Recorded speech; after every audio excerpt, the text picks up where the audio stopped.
Hello everyone, hi, welcome to episode 7 of Sisterhood of the Magical Blade. I am Simon at Wandering DM. I will be... shit, the cameras are wrong. The most on-brand statement ever. I'm Simon, I will be... shit, the cameras are wrong. It's okay, for half a second, Deirdre, you were playing Kyoko, and Kika, you were playing Malaya.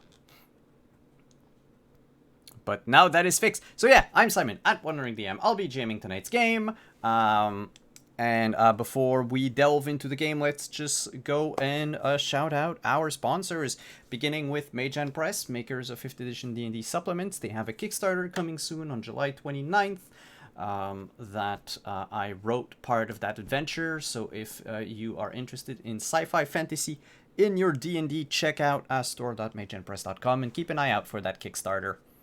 Next is Found Familiar, a coffee company. They make excellent coffee that is basically D&D, or I should say RPG themed, and you can check them out at foundfamiliar.com or use the panels down below the video to check out their website. And if you use code WanderingDM, you get 10% off. Next up is Roll20, the platform that we're using for this show and all of our shows here on Wandering DM. Check them out at roll20.net. And our partners through the Dice-O-Mency program, Level Up Dice. You can check them out using the purple torch down below or the link in chat if you want to get your hands on some shiny new dice for when we're finally allowed to play in person. That said, let's just go around the table and introduce yourselves. Tell us who you are, who you'll be playing. Rin is not there for the moment. She will probably appear during the episode. And maybe have to leave as well early, so we'll see. But it shouldn't be a problem camera-wise when she joins. So let's start with Deirdre. Who are you? Who are you playing? Oh, hey, y'all. You know me. I'm at Deirdre on Twitter, or Praxagarth as Meaphoria, as you see me around on Twitch. And I get to play Malia Hiko, our wonderful half Hawaiian, half Japanese, possibly an assassin. Magical girl with a sword who enjoys annoying, apparently, godlike beings. Yep. And up next is Kika. Hi, I'm Kika. Find me as Kika most places. Twitter is KikaVO. I'm a game writer, designer, I guess now. Writer in general. I do a lot of things. Don't worry about it. What's important is tonight I am here to play Yukimura Kyoko, our magical girl idol who is trans, and also, as we found out last session, secretly an Oni. It has been this whole time. Yep. And what happened last episode? Because a lot of things happened. A lot of We things found a were magical unearthed. book. We found a spell book and dicked around with it. That's what happened. And we may, and we may or may not have decided that we were tired of other people dicking around with us and, vented our frustrations and manipulated the situation so they had to tell us the truth, or as much of the truth as they could. And Kyoko got sad and ran away. But then Kyoko got a pillow fort, so life was better. That was debatable. Not good, not great. I just said better. Better than it was a few moments before the pillow fort. Yes, exactly. Yeah, you also dealt a shit ton of damage ramming into someone. Yes, because they appeared right in front of me while I was running. And startled you. Yes. I mean... Then I punched him in the face. That sounds like someone else's problem and not yours. Well, I mean, it did hit them. I mean, he intentionally stood there. He also didn't listen to Malaya when Malaya was like, you should really not bother her right now.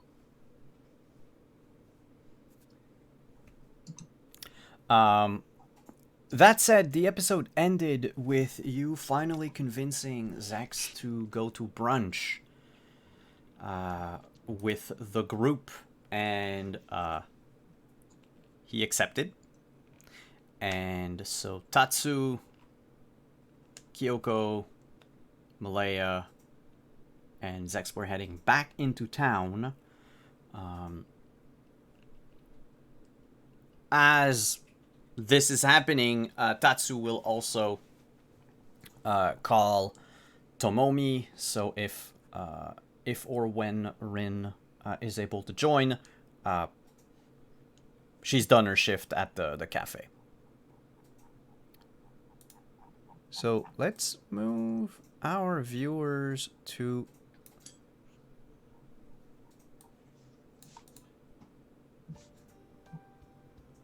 the cafe, please. Whoa, this wasn't supposed to happen.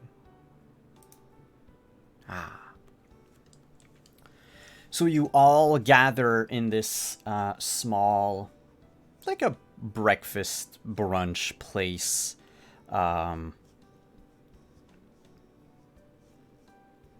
Tatsu's sitting on a counter.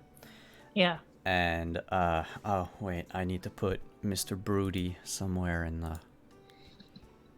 a dark corner. In the sunny cafe, there are no dark corners. There are only more or less sun. Yeah. But yes, you sit at a table in a corner of the restaurant, far away from the bulk of the customers, just so that you can speak in relative ease.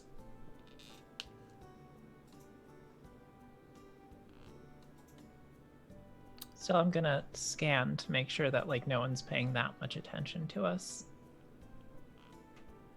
Do you have any special senses like hearing or perception, awareness? I just mostly have my sixth sense for magic. I mean, I have heightened senses in general to just kind of keep a track of things. You could roll a heightened senses check. I can tell you right away with your sixth sense magic, Kyoko, you do not detect anything magical in this place aside from whatever magic the 5 of you have.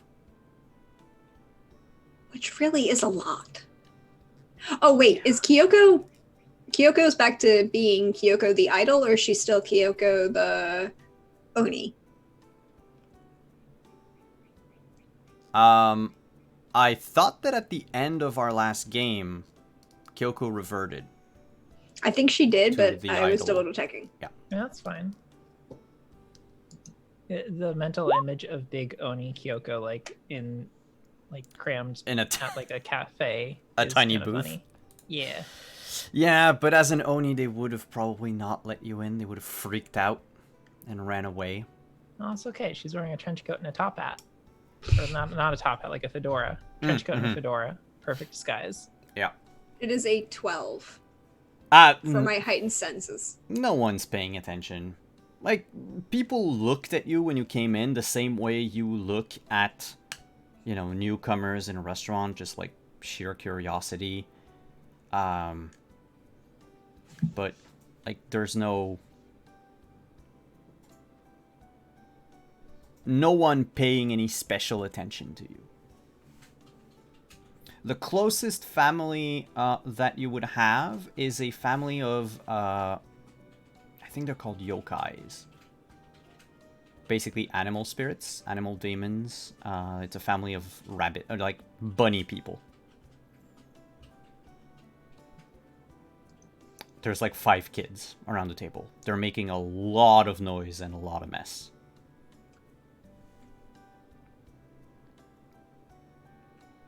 But that also covers the sound of your conversation, so long as you don't shout. A few minutes after you're sitting, the waitress comes to take your order.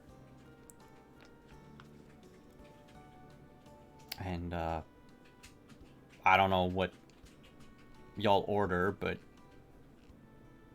Egg white omelet with goat cheese and peppers. And pineapple grilled on the side. With hot sauce. We'll assume they have all of that. It's brunch. You have to order brunch food, right?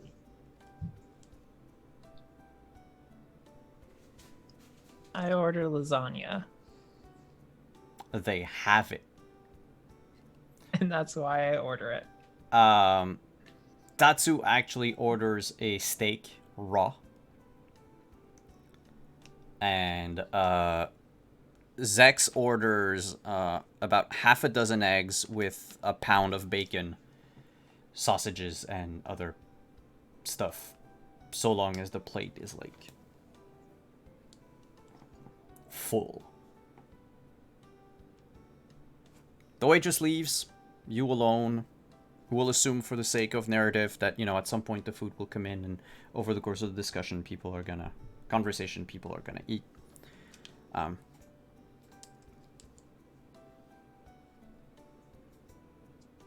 The 4 of you stare into each other. Oh, I would like to know, just in case it is relevant, what's the seating order?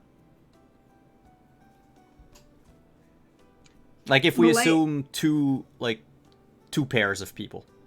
Malaya is sitting with her back to the wall so that she can watch the door. It doesn't matter. She's just on the side of the table that she can watch as much of the room and the door as possible. I would like to know who you're sitting next to. Probably Kyoko? Unless Kyoko wants to sit next to Tatsu. Kyoko would do her best to position herself so that people wouldn't immediately like notice her, like, or recognize her if they were walking past the shop or like walking through it. So you would have to be across the table from Malaya. I think so, yeah. So that when people come in, they don't see your face. At best, they see the top of your head poking out from... Yeah. Because I raised my levels in Famous.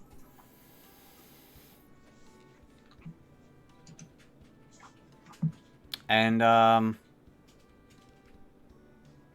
so who's sitting next to Tatsu? I guess both of us are, if we're like around the table, right? Unless it's against the window and it's a banquet. Yeah, I was thinking more of a banquet type thing. Okay, well, I'll be next to Tatsu, and then we'll have new guy pull up a chair and sit at the end. Okay. Yeah, because the other seat next to Malaya is for Tomomi. Okay. So, Zex begrudgingly takes up a chair from another table and brings it, and in typical, broody fashion, puts it like backwards and sits and rests his arms on the back of the chair.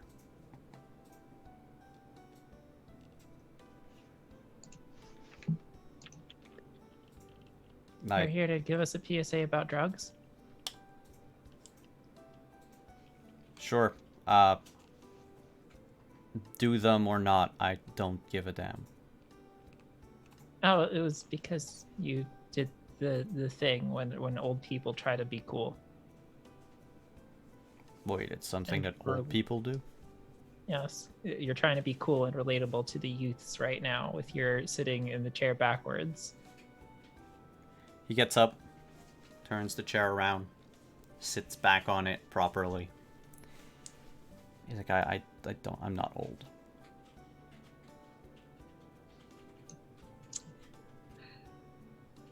So...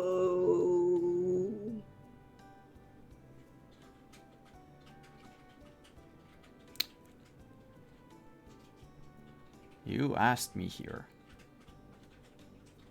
I figure you want to bombard me with questions or something, so I will be as forthcoming as I can. But you should also ask Tatsu a few things. And Tatsu's just shooting daggers at Zex. Malaya looks to Tatsu, raises an eyebrow, and looks back at Zex and goes, I mean, the talking fox is a very unique individual, and I would happily ask them, Tatsu, a lot of different questions, but right now I have questions for you. You apparently have a plan. Would you like to share with the rest of us what that plan is?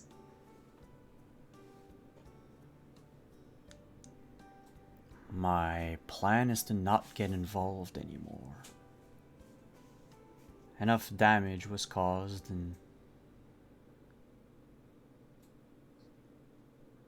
one person, and he looks to Tatsu, even a small group, is not enough to protect the world. Gates open everywhere, and from what I remember, more will open. We don't know of any ways to seal everything permanently, cut your world off of whatever's happening beyond. So, those of us that remained scattered across the world to try to train a new generation of protectors.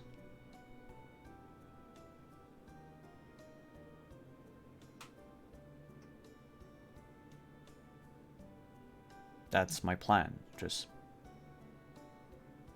come to the island to see if Tatsu did a good job. That's a concept, not a plan. A plan involves steps, plans of action, what to do in case of X. This is just conceptual. Yeah, because the whole plan is Tatsu trains you, and you either succeed or you die.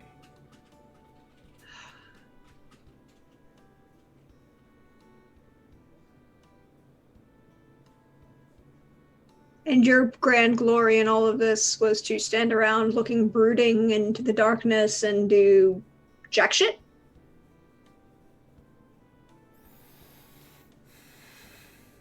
Do I really come off as broody? I mean, the monochrome look here is definitely going for a brood, or maybe an emo. Kyoko, what do you think?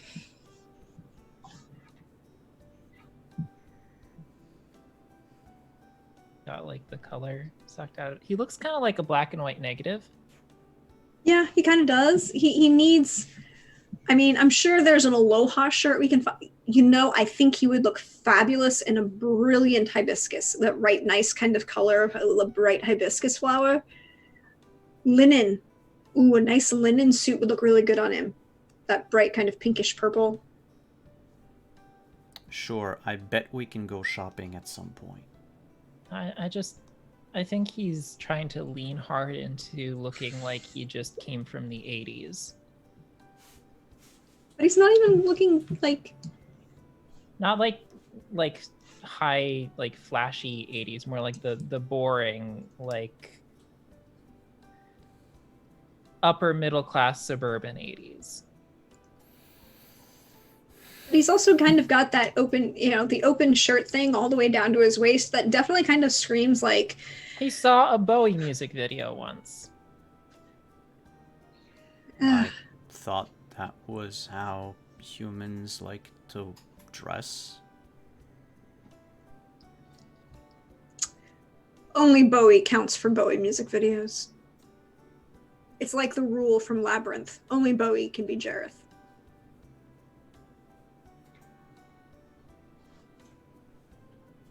I'm not trying to be Bowie. I thought it just... It's good airflow.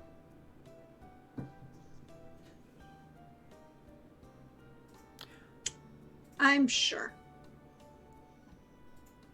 I don't... Yes. Where do the swords come from? Oh. You mean... Emerald Edge. The sword you saw me pull out of nowhere. Comes from a... Actually comes from somewhere. A pocket dimension thing. Can I have it? Nope. Oh, okay. Where's my sword come from? Your magical sword? Yes. If I had to guess, I would say it comes from the same place that your outfit comes from. No, I don't mean like where it's stored. I mean like what's its backstory? Don't look at me, I'm not the smith who made it. Who is? I don't know. Oh, you're boring.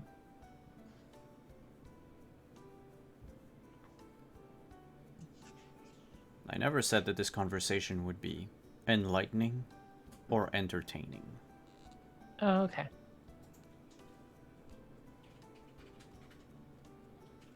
Okay. Is there anything you do know that you believe would be relevant to share with us in our attempted goal to in our attempts to achieve the goal of closing the portals on them who are apparently deciding to summon portals and or create constructs of magma dragons to kidnap my fiance? He looks at Tatsu for a brief moment and says,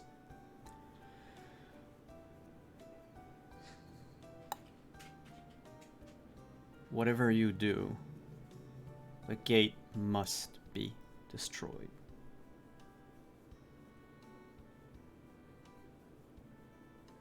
Do not attempt to go beyond it. Do not attempt to repair it. Do not attempt to do anything but destroy it at all cost.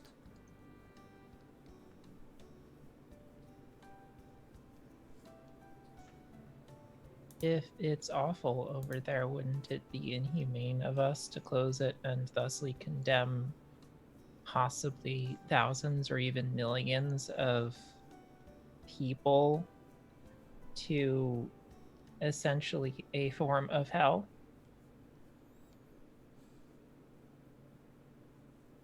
Ask yourself this. Would you condemn the people of this world to a form of hell? I really don't think this is a binary situation. I'm sure we can figure out something that doesn't involve like throwing away one population or the other.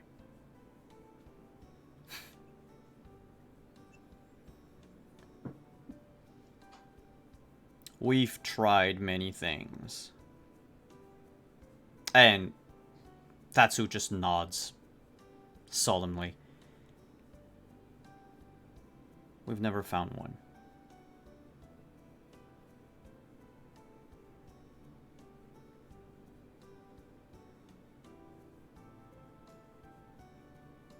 Not the Okay. first world.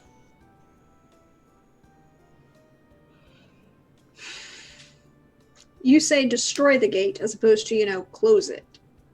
What's the difference?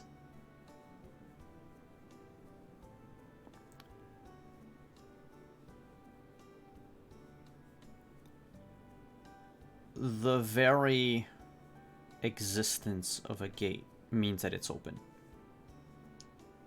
For example, he takes, his glass of water on the table.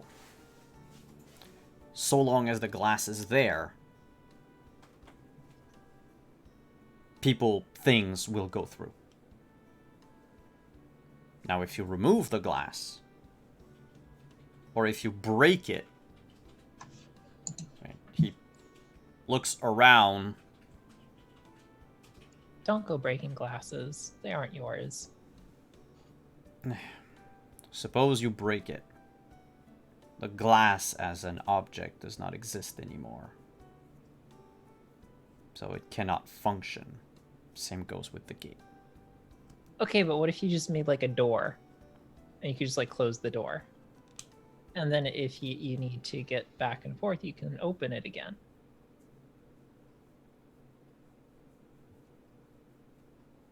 Tatsu. And Tatsu stops chomping on his steak for a second. And goes, we tried for one for a while.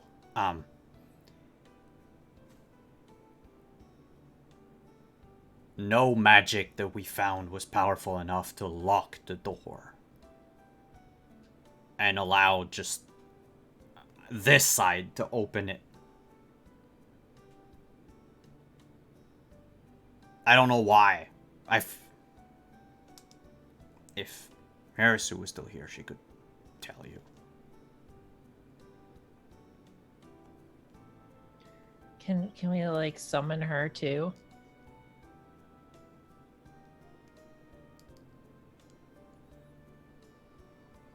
Tatsu looks visibly distressed.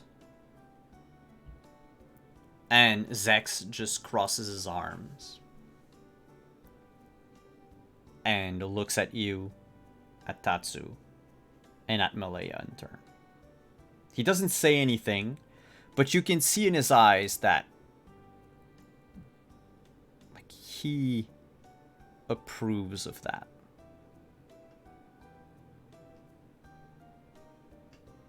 Is it because it's a good idea, or is it because it's goes against Tatsu or whatever? You don't know, but there was definitely something.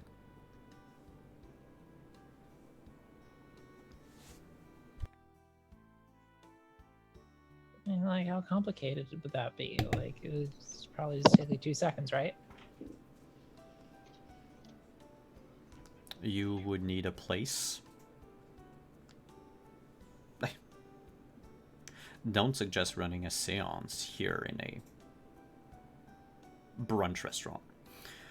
Why not? It's very easy. I do it all the time.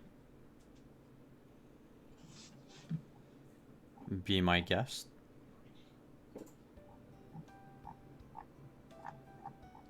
Okay. Everybody hold hands. And that's the moment when Tomomi actually walks up to the table. After working a 12-hour shift at the cafe.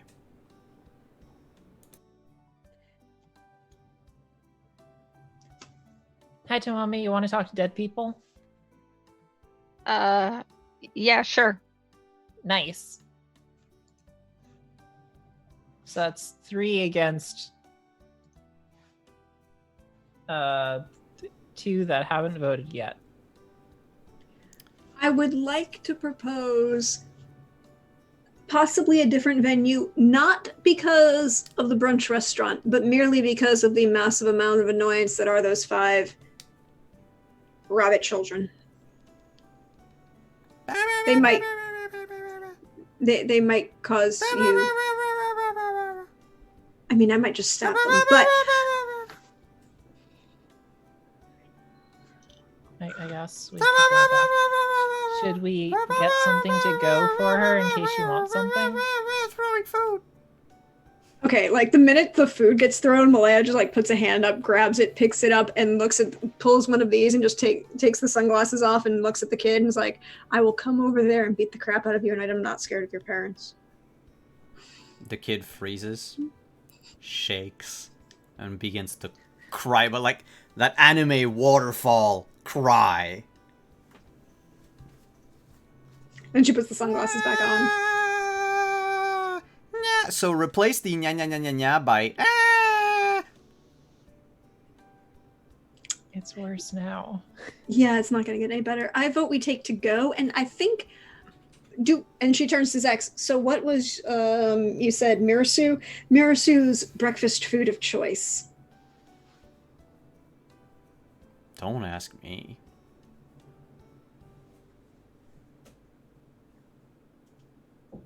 And he looks. Tatsu.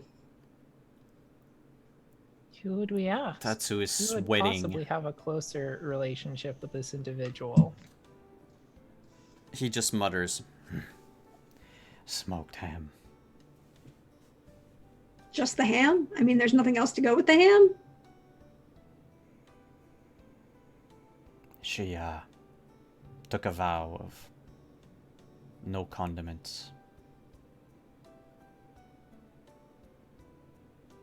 Okay, but side dishes aren't condiments. No, she just... Don't fucking argue with me. It was just smoked ham and nothing else. Hey. And you can see that, like, his lower lip is trembling.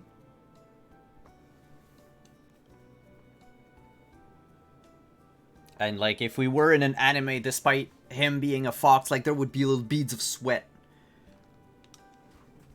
all over him.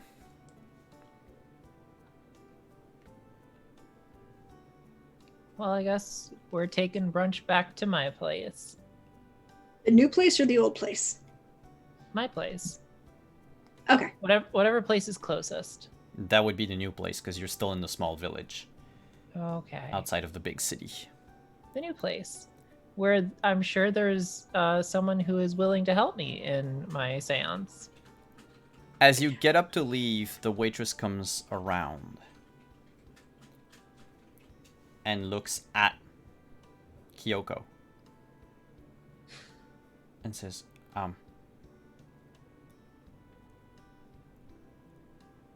know who you are.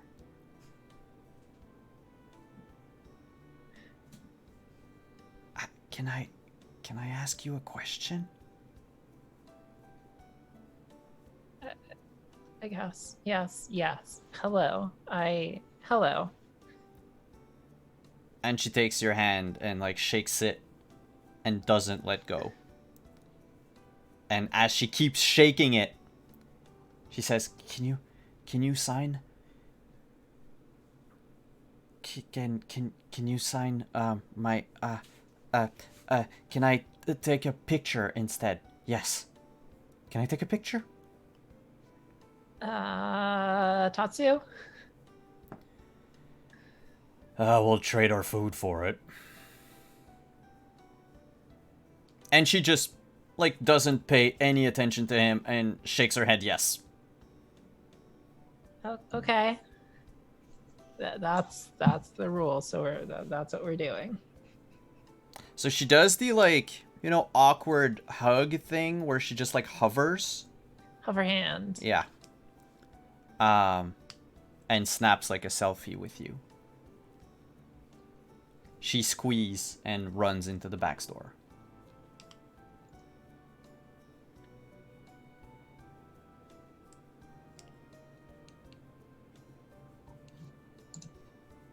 Everyone gets up. Tatsu, did you like hire like a social media manager or something?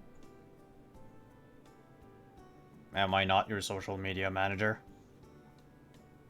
Well, I mean, I seem to be getting a bit more recognition than normal, so I was thinking that maybe you hired someone. Oh. No, but I mean, the posters are up for, you know, upcoming concert. You know, the one we briefly mentioned in episode 1? Yes. That one. Gee, I wonder what happened to that one reporter guy. Me too. Let's not worry about it and go back to my place. Your place or the dojo? The temple? Yes. I've claimed the temple as mine. So you make your way out of the restaurant into this place. I'll use this one. Basically this, you know, rented space in a corner building near the edge of the little town. Everyone gathers in. Zex goes to enter and is immediately stumped by an invisible wall where the threshold of the door should be.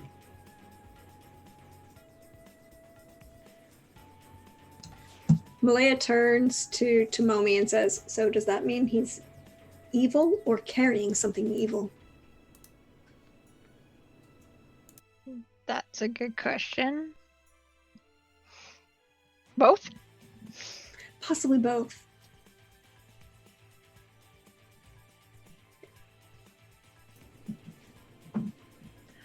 Does this mean we get to beat him up again? He just looks at the threshold and does like the mime thing of like touching an invisible wall. Were you a vampire this whole time? I'm alive. I mean, he bleeds, so there's that. Well, I don't know how vampires work in the real world. I'm not a vampire. I don't know, maybe nobody wants me here. I mean, that might be my cue to leave you alone. You try and move, I'm gonna stab you. It's very violent of you. I've had a very violent day. He looks left and right. And just walks a few steps away from the door to where the big, like, glass window is with the logo of the temple and everything on it. And he leans against it and rummages in his pocket and gets a yo-yo out. And he just starts playing with it. Are you not really here? And this is just like some sort of magic projection, and you can't enter because there's wards on the temple protecting from magic.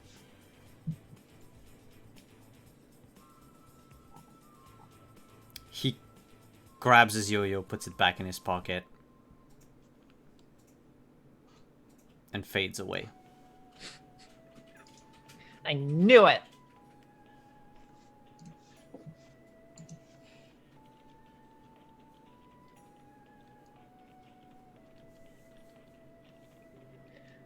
Well, so I guess we are doing a magic now.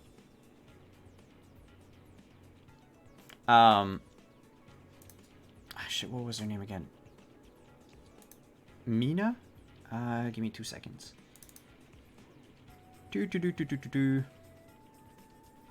Nanako. Sorry. Nanako comes out of the like small room that she uses as a sort of like lunch area in the back and says, we're doing what? Oh, don't worry. It's just a seance. No, I worry. Playing with Why? spirits is dangerous. We're not playing with spirits. We're talking to spirits.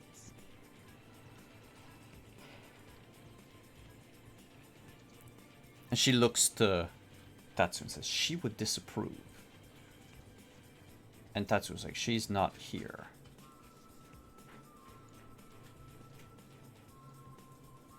And we have no confirmation that she's actually a spirit.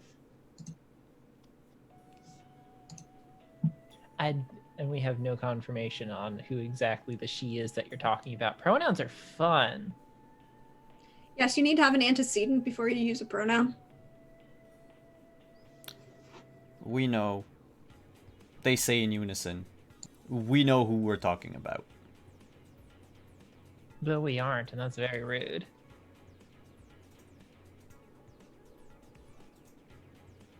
Nanako looks back at the other room that she was in. And says, well, do you need my help? I'd appreciate it. Alright, okay. Let's just do this. You're not thinking about raising anyone from the dead, you're just... No, it's not Thursday.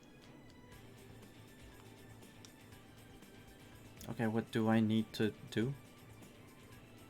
Oh, just help me like set some things up and help with the holding of the hands. And yeah, it shouldn't be that hard or too complicated. I do this all the time.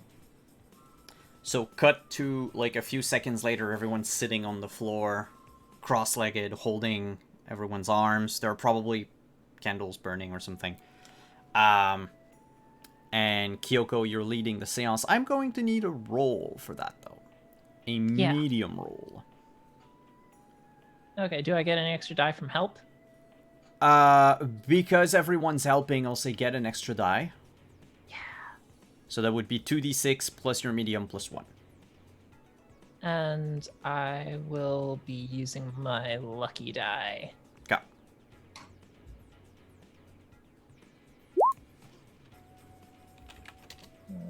10. 10. You cast your spell. Enact your ritual, and the room becomes colder and grayer. Things seem to lose their... I don't know, is vibrancy a word? Yeah.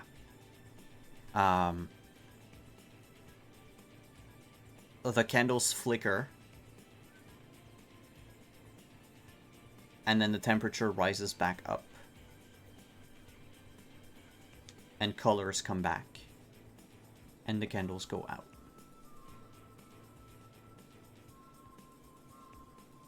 And Tatsu looking very nervous at whoever is on. Because I figure Tatsu's sitting like next to you, Kyoko. So he'd be looking at you and whoever's on the other side. And he goes, well, that's a relief. And then cut to the bottom of the threshold of a door.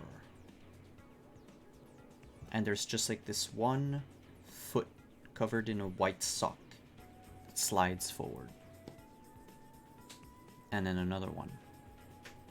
And the camera pans upward to show this regal-looking, black-haired Asian woman in a white gown. Like a ceremonial kimono, basically. But white with faded pink accents to it. Like what it was probably the pattern of a cherry blossom on it. She looks a little bit lost. Her skin is very pale, almost translucid. And she comes out of the room in the back.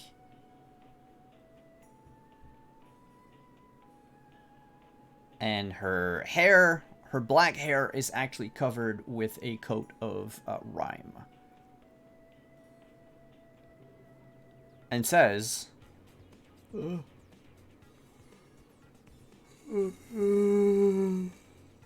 called? And Tatsu just goes livid. Eyes wide, completely white. He's shaking. And is, for all intents and purposes, in shock.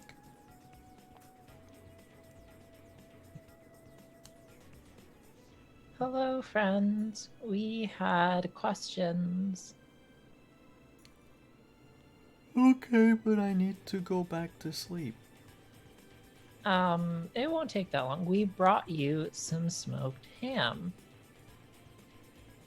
She, like, instead of walking, just, like, floats on the tip of her toes towards the plate of smoked ham. And she's like, oh, that's nice. And she goes to pick one up, and her hand goes through. And she sighs and says, not yet. We had a few questions regarding gates and the like. We were hoping we could put some sort of magic door on the gate, and we were informed that that doesn't work.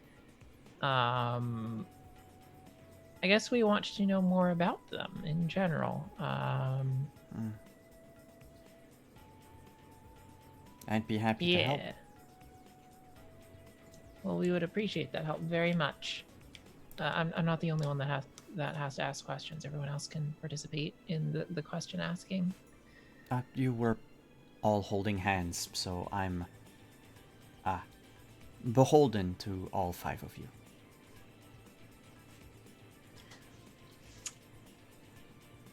Might I know your name? It just seems impolite to, Oh, proper introductions.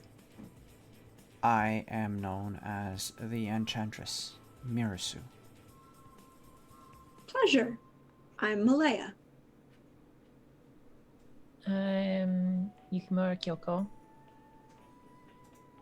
I'm Tomomi.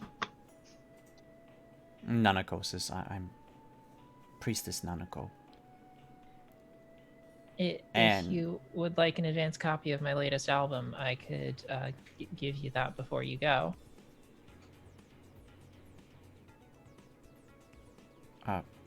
I'm sorry, who are you? I'm Yukimura Kyoko.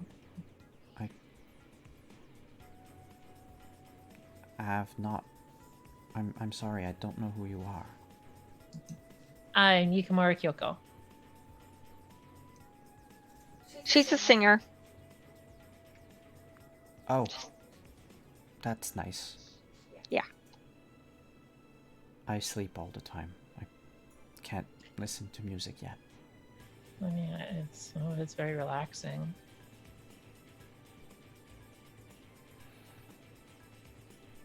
I sense a 5th person here. Yeah, don't worry about him. He sucks. I mean, that's true too. Okay.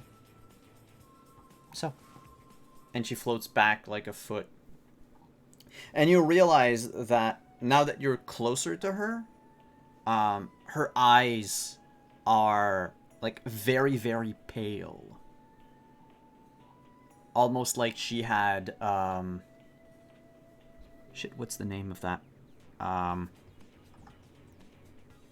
Cataracts? Mm-hmm. All over her eyes, so there's like a sheen of... I don't remember what cataracts is, but anyway, you get the image.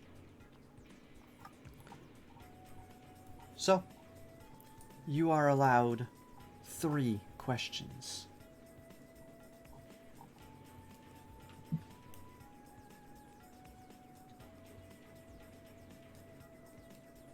Make them count. Do you happen to know who is in charge of opening portals or gates to the Oni realm on this particular island in this particular time and place? Who? Does my answering your question count as a question against us? That's 3 questions total. I'm just kidding. I have all day. Cool. The gates aren't open by anyone. They open by themselves. Unexpectedly. Illogically. And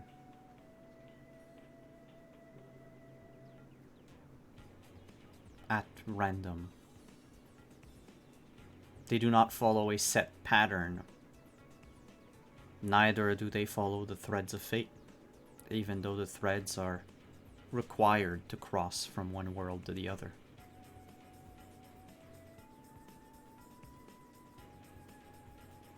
I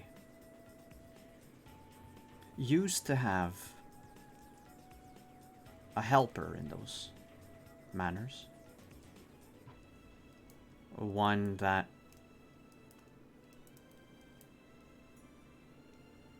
could act as a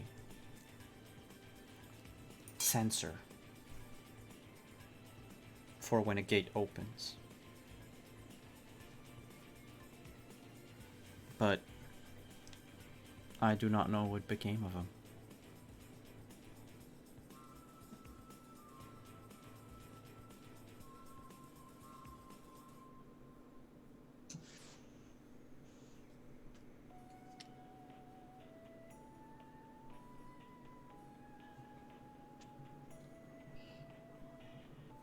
Kyoko pointedly looks at Tatsu. You notice that Tatsu is sort of calmed down, but his eyes are filled with water. He's not crying, but on the verge of. And still strictly immobile. Just gonna give his hand a gentle squeeze. Try to comfort him a little bit. You can just hear him whisper, I'm sorry. I'm sorry. You're gonna have to speak up if you want her to hear you.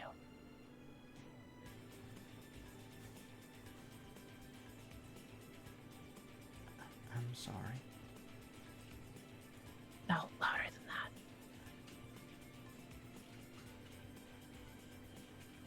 that. I mean, if you're sorry, then you'd want her to know, right? So.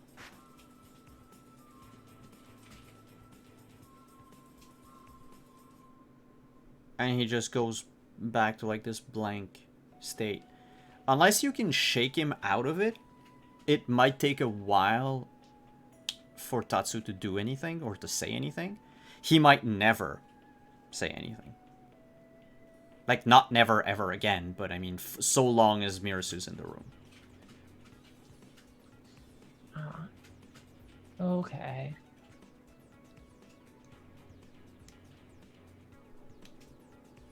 Did you have any other questions? I hope you do. I haven't spoken to anyone ever since my Tatsu brought me to this place.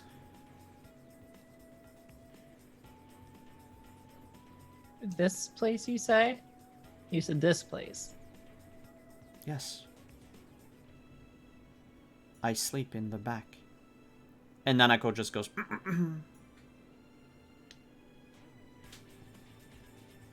Ah.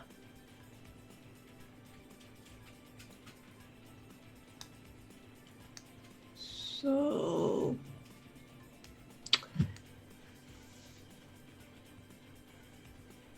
Well, I mean, I don't know as much as Kyoko does about this magic thing, which is still weird. Very weird. Although Kyoko's doing much better at it than I am. You wouldn't happen to know who's trying to kill us things like a giant construct of a magma dragon kidnapping my fiance in the middle of the proposal. Oh, that's one of the worst ways someone could have cold feet. I don't know who's trying to kill you. I apologize. I wish I could help on that, but I have no knowledge of who would want to kill any of you.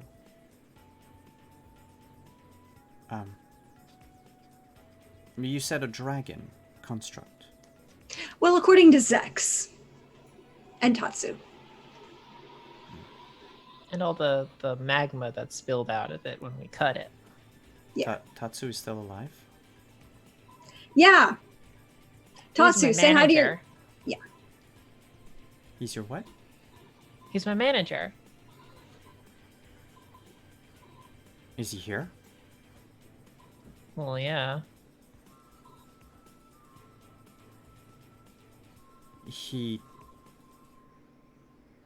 I cannot sense him. Did he refused to be part of the ritual?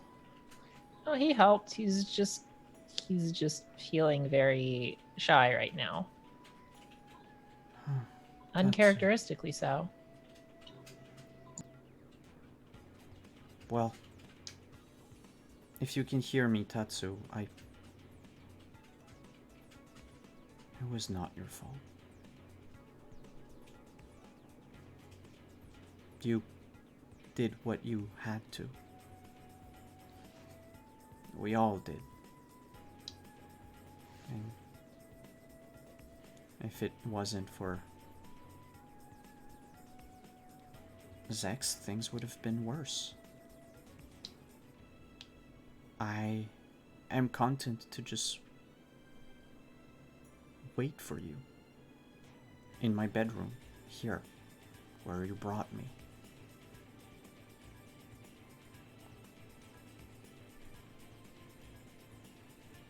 It's your time now. You have to help another. One of you, I presume.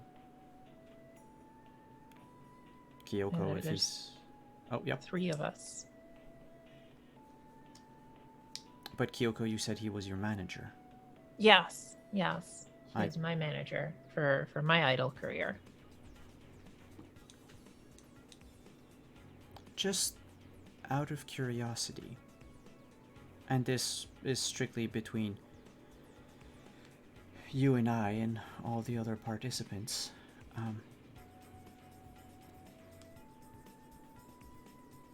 is he still inappropriate with women?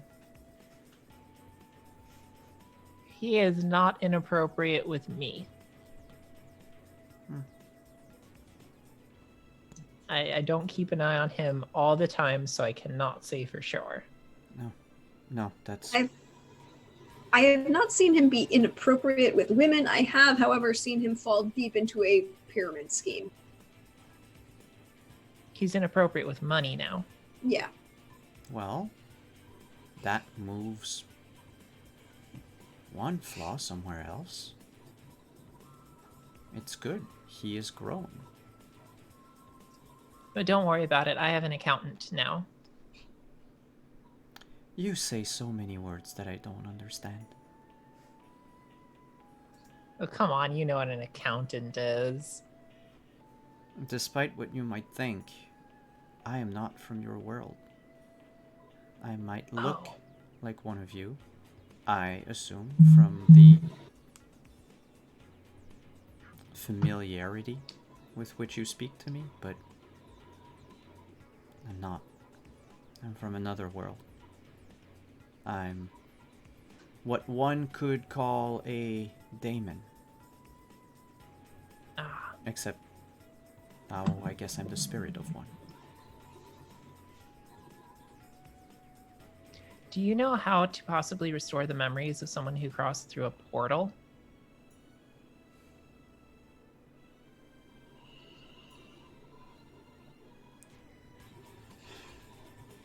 Yes, but it is dangerous.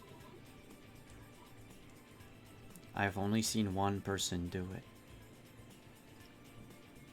And live to tell the tale. I would like you to tell me how.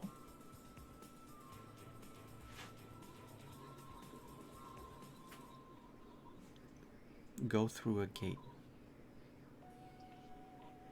And come back.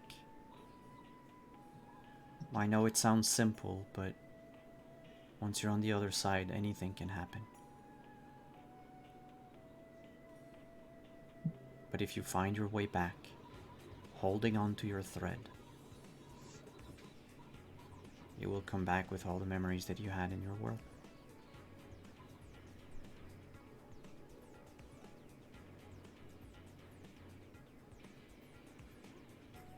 Mind you, you might not be completely the same when you come back. Well, no, I'd have a bunch of new memories in my head. Well, old memories. No, I meant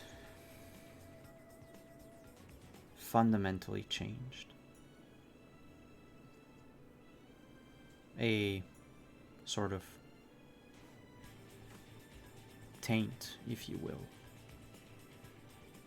Like a byproduct of whatever's destroying the other worlds. You would bring it back with you. It changes you. It saps away at your happiness, at your innocence.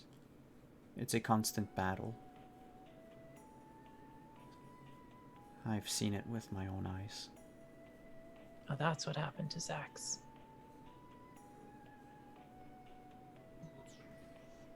And it was our fault.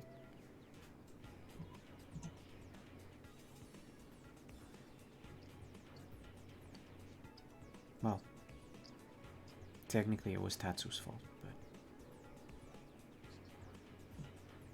as friends we shoulder each other's blame.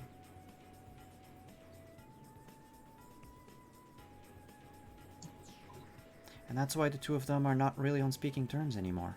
Or are they? I don't know how long I've been asleep. We had brunch earlier. Oh, I assume this is something you do. Have brunch? Do they Yes. not have brunch where you come from?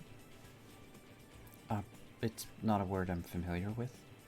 It's like breakfast, but lazier, but with more food. And alcohol. Yeah, So, it's like breakfast for people who can afford to make bad decisions with their day.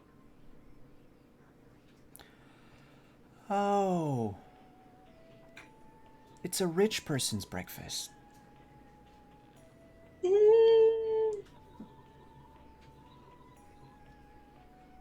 Well, back where I'm from, you have to be fairly early if you want the tastiest food.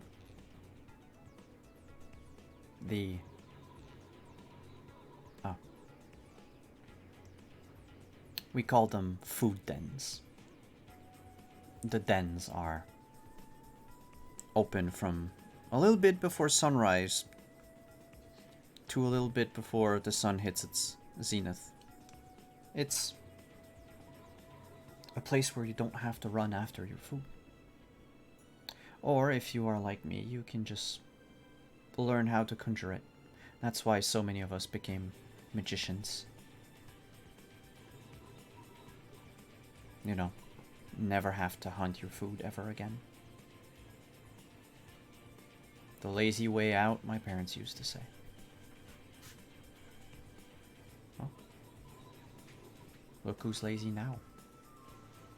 It's probably before noon and I'm awake.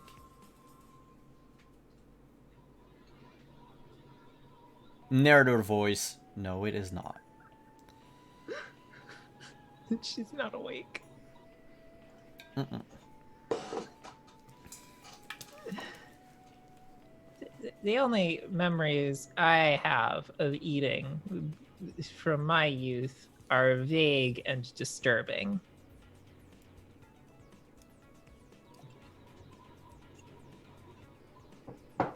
So, more about these gates. Gates. Ooh. Yeah, we were trying to find a way to track them. Also close them. Maybe put a door on them. Also, what they look like, how to destroy. Other such useful 101 information that might be included in a wiki. You say so many words. Don't worry about what a wiki is. I'm sure you can get the gist from the context. A gate can look like anything, so long as it has an opening. It could be a window, it could be a door, it could be a hole in the ground. We once found one that was a garden hose. It doesn't matter how big the opening is. It doesn't restrict the size of creature that can come out.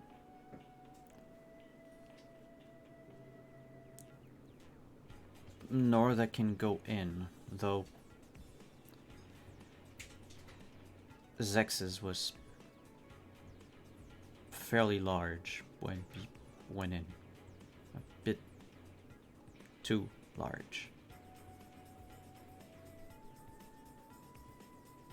To close it, you have to destroy it. Make it so that it isn't what it is.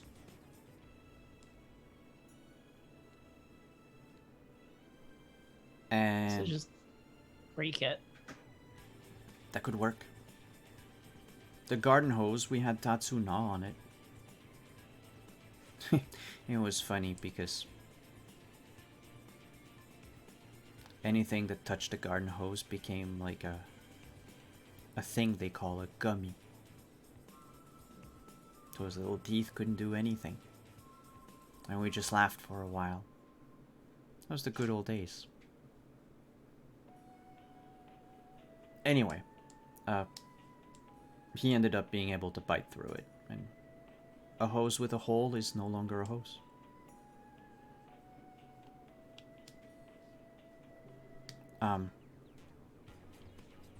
We closed some by shoving boulders in them.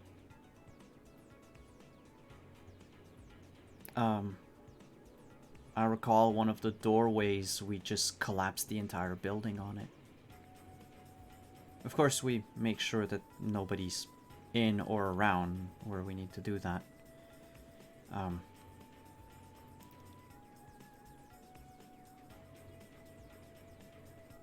If you want to find it, there is a way. Any Oni Lord can sense the presence of a gate opening. But only when it opens. They can't find it otherwise.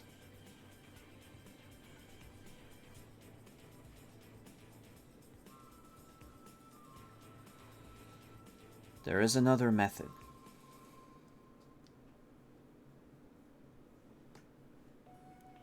I did that. Is it the spell that drains your life force? What? An Oni told us that he could teach me a spell that would help me find gates, but it would drain my life force. That's a bunch of falsehoods. I hope you didn't try it. No, why would I try that?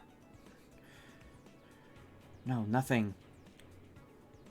No magic can find anything. This Oni lied to you. Was it Zex? No, it was one that was in a soda can. Oh shit. Mirai? Yes, that one. Her accountant. You should not let this... You should not let Mirai run free. He's not running free. Okay. He's in a plushie. Not plushy. I can't see, but I'll assume that plushie means some sort of container. Yeah, it's like a stuffed animal. a legally distinct mushroom. You killed a mushroom and put Mirai in it? It must be a very big mushroom, for Mirai is very tall, if I remember correctly. I mean, you had him in a soda can. It's about the same size. You should do it. You should see him do accounts. It's very funny. He has to use his dumb little feet. I don't know what a soda can is. I was always blind. Tatsu was the one that did the spell. Most of it, anyway. He was very good. But yes, speaking of my Tatsu, I implanted 2 things in him. 2 spells I cast when he was asleep. Contingencies, in case our group fell apart. Nothing wrong. The first one was simple. I knew of my demise already.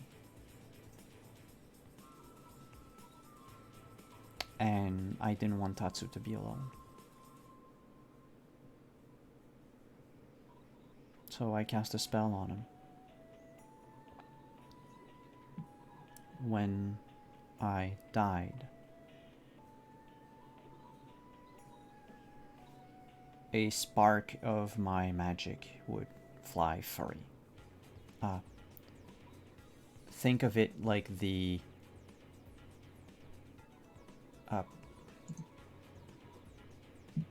take a thread and stretch it, and if you cut it, the piece of thread that you cut will go somewhere. It will hang loose. It will, you know, I guess you can see it, maybe not. I'm making motions with my hands. When my thread gets loose, like any enchantress, it would connect with another one. And that person would inherit most of my powers. The spell I cast on Tatsu was to find that person. And make sure they were safe.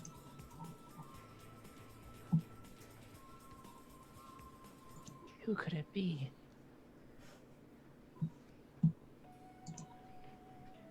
I hope Well, this was a jest.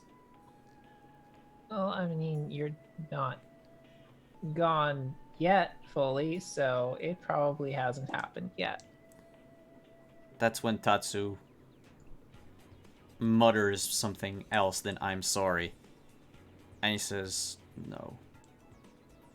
No, she's gone.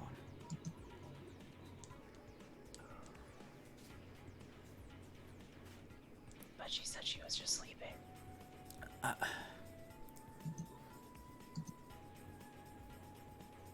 I'm old enough to face the truth.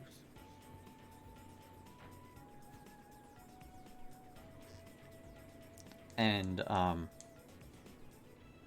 she says the second spell, basically she continues because she didn't hear Tatsu. The second spell she cast on Tatsu,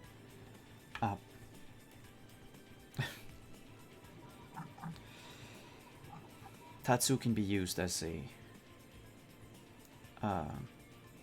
shit, what's the name of it again? Dowsing rod for gates. He is not. So do you like tie him to the end of a stick? When a gate opens, please don't tell him I say that. When the gate opens, pull on his tail. He will zoom to the gate's location within 100 meters.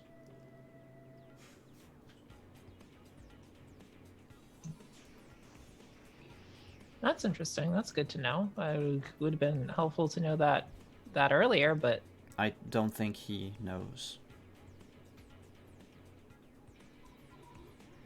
Nobody. I never told anyone.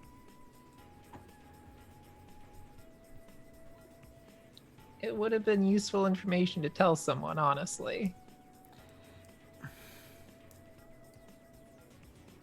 Yeah, I agree with that. I'm sorry.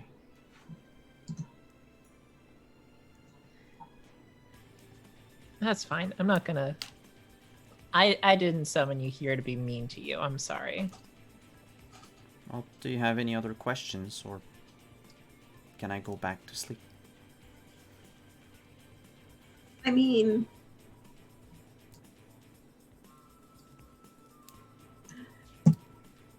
has Zex always been that big of an asshole? I think it's because he went through the gate thing. Okay, but was he an asshole before?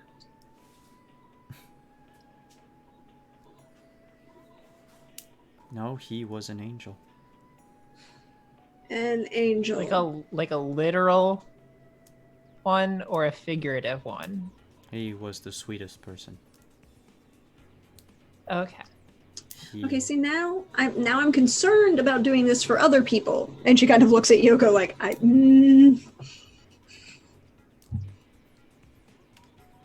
Except... well, I don't know what year we are. What year are we in your... What year are we? It's like 2040. It's like 2040 or something. She says... then it's been... just shy of 1,000 years since he went through. Okay, that's a bit longer than I expected, to be honest. And now I'm not sure you can blame his assholery on going through the portal anymore. It's a constant fight.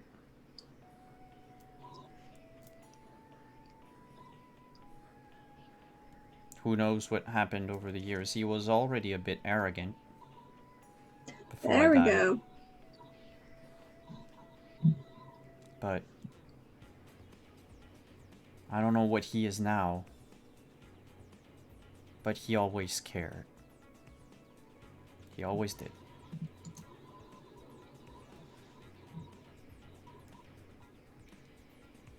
Otherwise, I wouldn't be here.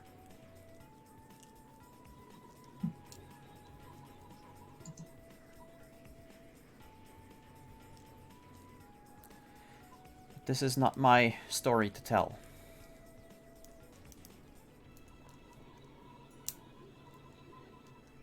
Can I go? Do you still need me? Do you know any spells to find someone's dad?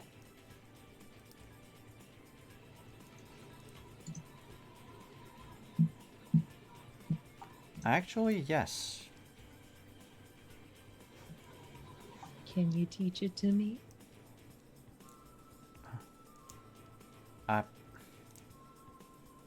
I am no longer here. But look in my spell book. I left it with Tatsu. Do you know the page number offhand? Pages have numbers? Yeah. That's how I keep track of them. Oh, I just memorized it. It's in the second half of the book. The first third of the second half.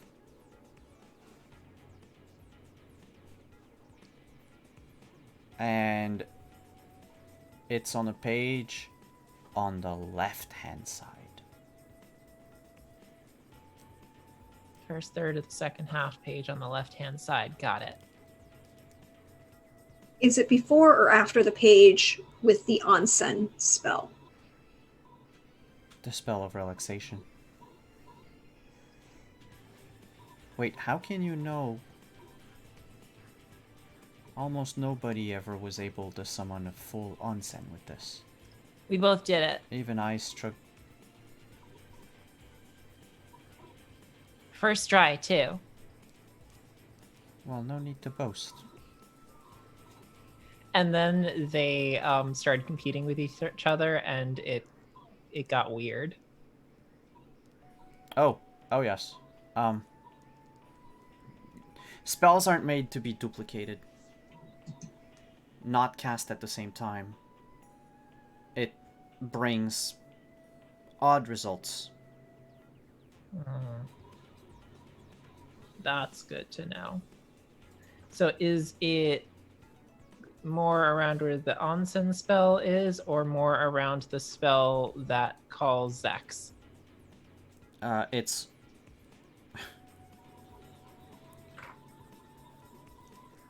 At least the name was changed. It's the spell right after. Right before the one that calls Zex. Okay. That's easy to find. Curiosity, what was it before? The name of the spell. Just... Oh, to find your dad? It's called Call Dad. I meant the spell that calls Zex, apparently, but I don't need to call my dad. I know where he is. Thanks, though. All of my spells are ordered alphabetically.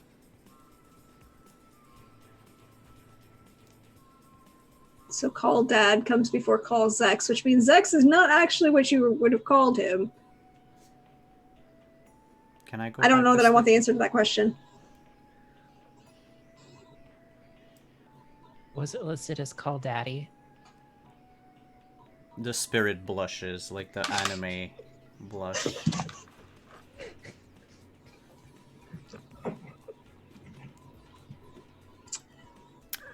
We may have been an item before Tatsu came around. But, well, no one can resist Tatsu's innate charm. Malaya deadpan turns and looks at Tomomi and raises an eyebrow. Was he always a fox? In a literal sense, I mean, not a figurative sense. Oh yes, he's the cutest. I mean, when he... You can go now. Has he ever slept on your lap? Bye. Okay. And she floats back into the back room and disappears. And Tatsu, almost like a zombie, follows her a few steps, like staggeringly, into the back store.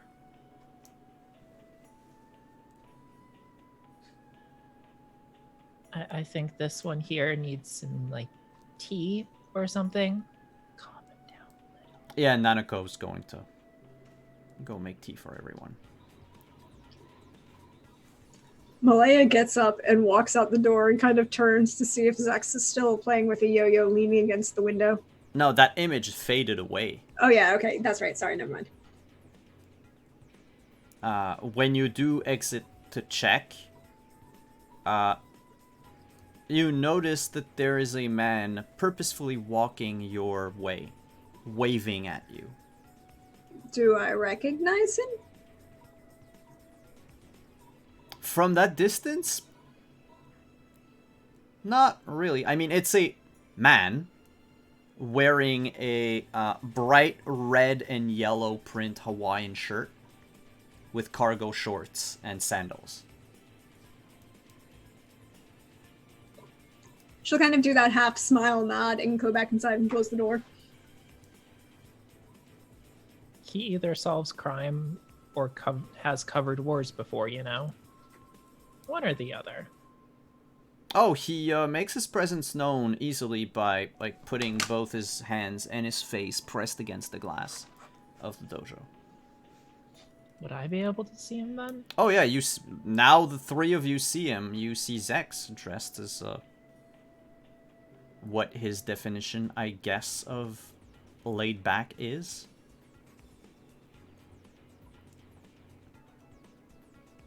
I love it. I am going to run outside. He looks like a dad on vacation. Yes, I love it. I'm running outside to him. Now that he's close enough, you do notice he is wearing socks inside his sandals. Oh, you're finally dressing your own age. I guess we just need to get you like a mystery thriller novel set during World War II, and the whole thing will be complete. I don't want to revisit that. See, it's called fiction. It's not real. The war was pretty real. No, the book. Oh. Books aren't real? I'm In just what sense? joking. Okay. So, were you able to do anything? Yes, we learned a lot. Great. Yes, and we learned about your complicated love triangle, so that awkward vibe is explained.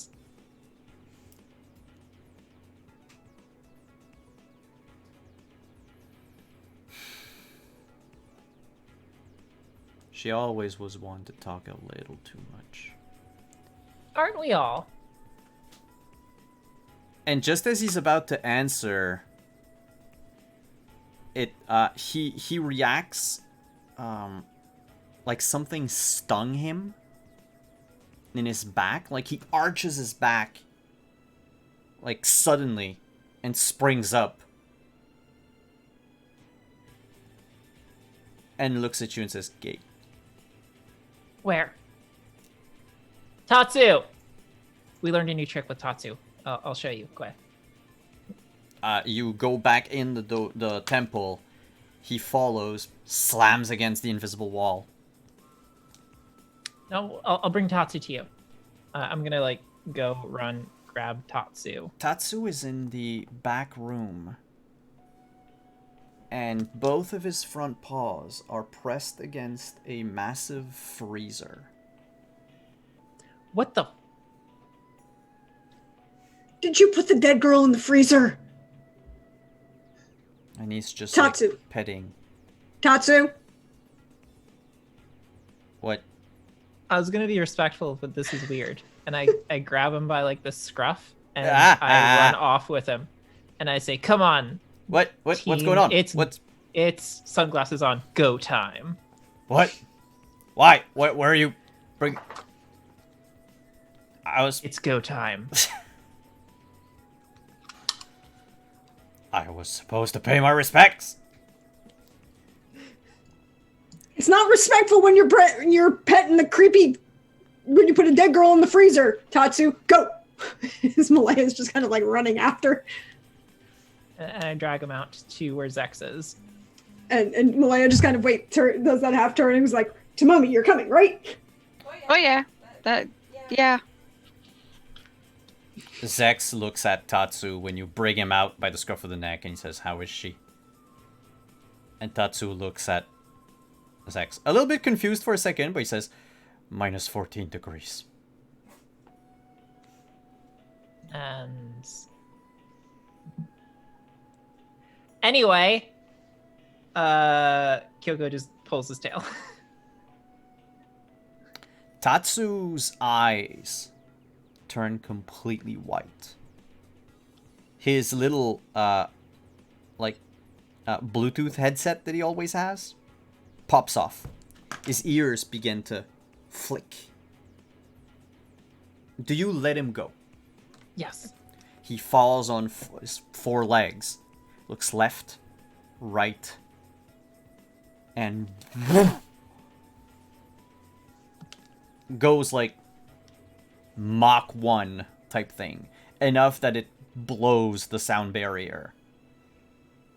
I will go after him, transforming like as I launch off after him, doing my patented super jumping.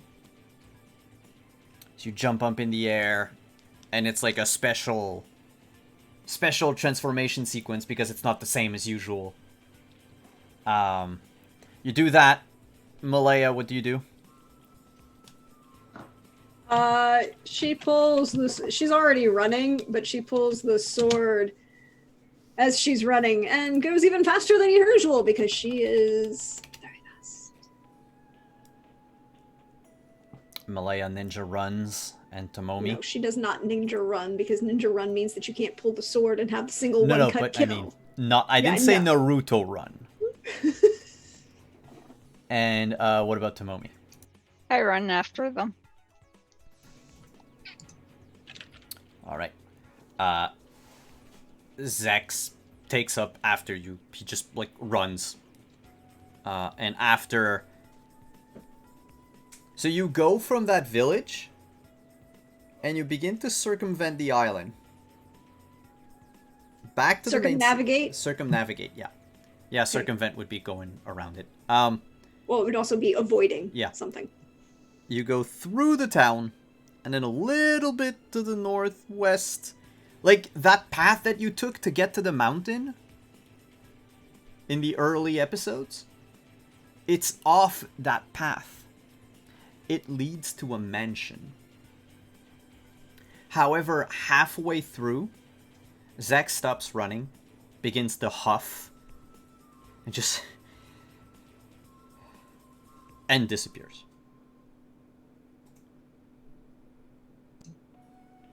And the rest of you arrive at the gate to the governor's mansion of the island. Tatsu is clinging to the bars of the gate outside, screaming, "Let me in! Let me in!" And that's where we're gonna stop for break. So, we'll be back in about 5 to 10 minutes. Stretch, grab something to drink, hydrate yourselves, grab a snack. We will be right back.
Hey everyone, we're back.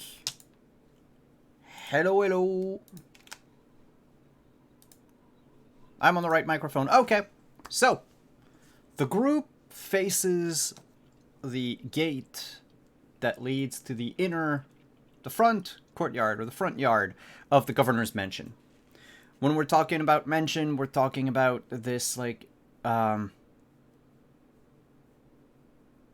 Victorian-looking white building with, you know, marble columns on the front leading to the entrance door. Windows all over the facade. The building itself is pretty much rectangular, larger in the front than it is deep, surrounded by this low stone, like carved stone wall upon which was put a iron fence, except for the gate, which is just like a big like door made of bars and such. In the front yard, there are currently 2 cars parked because, of course, sorry, I forgot to mention, center of the courtyard is a fountain. And around the fountain is where, like, all the cars would park, or at least drive people up to the door. And there are currently 2 cars parked there. A black limousine and a silver gray sports car. Again, Tatsu's clinging to the door, shaking it, saying, "Let me in! Let me in!" And as you arrive, probably a few minutes after he was there, he begins to calm down.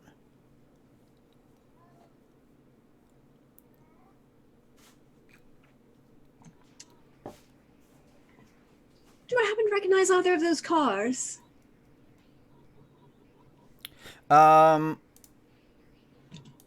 The sports car, the limousine, no, it's a black limo, like, whatever. The sports car,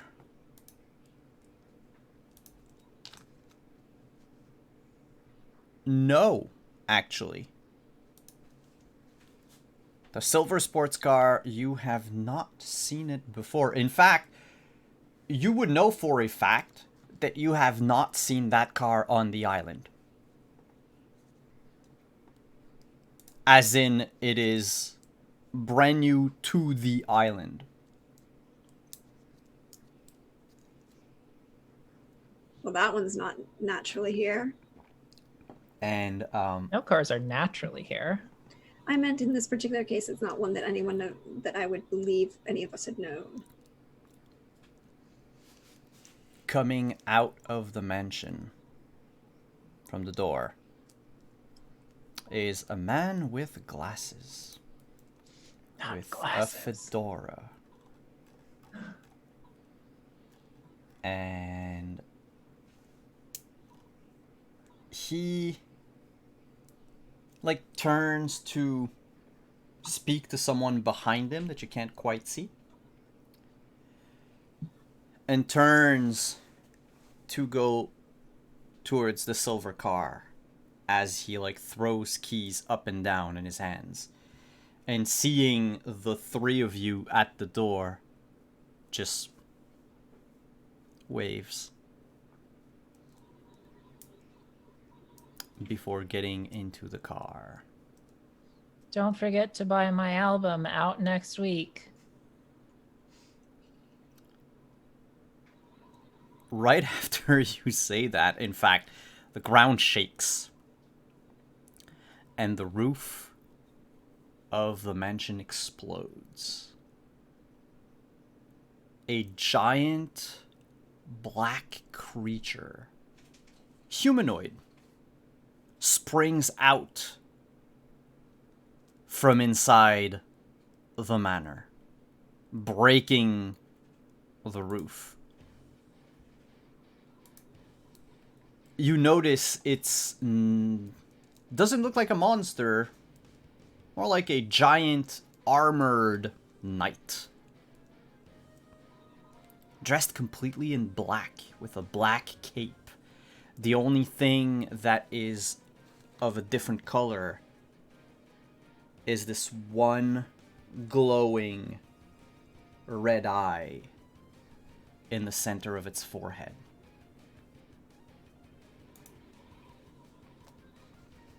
It jumps up and then back down onto where the fountain was. The journalist, Luke Vista, who is in his brand new sports car, tries to leave as fast as he can. He's about to drive into the gate where all of you stand. What do you do? I mean, I don't want him dead, but he might be useful based on. Did I need information from him? I catch his car.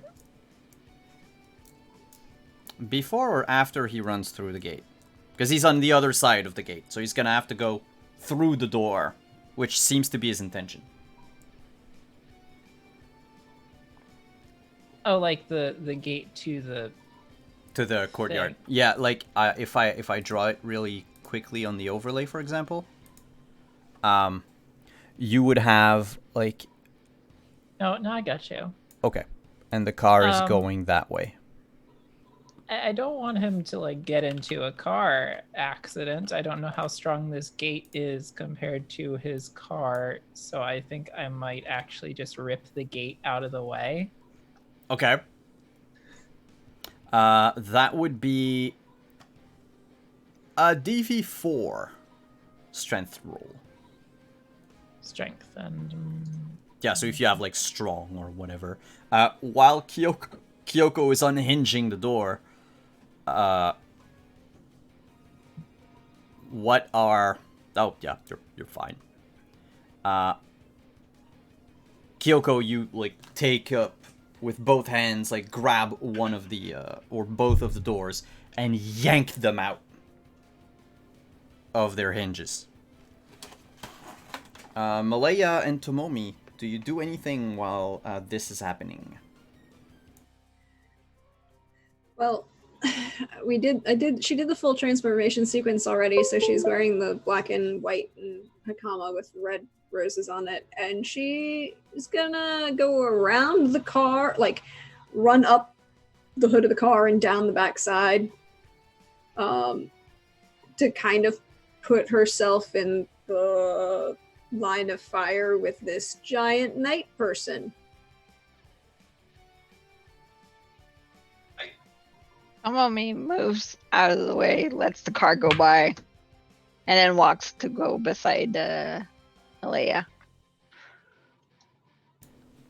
So with the gate removed, Luke Vista steps on the gas.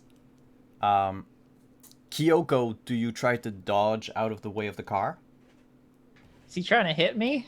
He's not purposefully trying to hit you. It's just the car is the gate is wide enough to let a car pass through, so he's going to have to go your way. Do you move out of the way or do you stand your ground?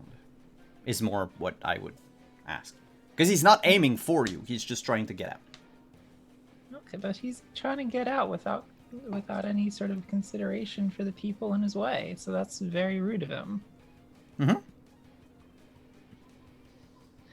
I think I'll just try to like catch the car.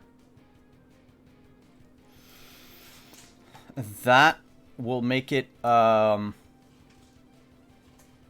opposed strength between you and the car. Yeah. Let me check. Car. Doop doop doop doop doo. I keep getting 6s.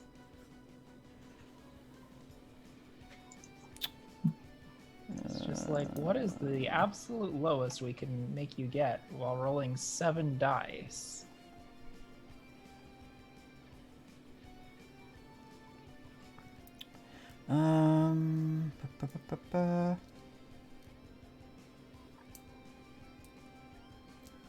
Where is it? Sorry, I have to look up vehicles real quick.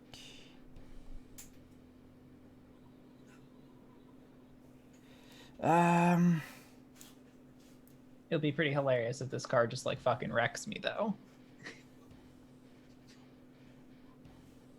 Well, I mean, you did roll a 6, so chances are the car's gonna be, Ah, there we go. Okay.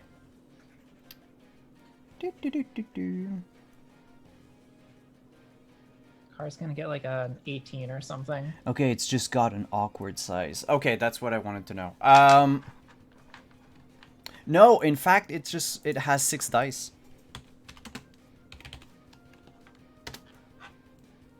Yeah, it's gonna destroy me. Yeah, the car runs into you, sending you flying upward. You are going to take 6 times. That would be probably... Well, it's got strong. Yeah, we'll say 12 points of damage.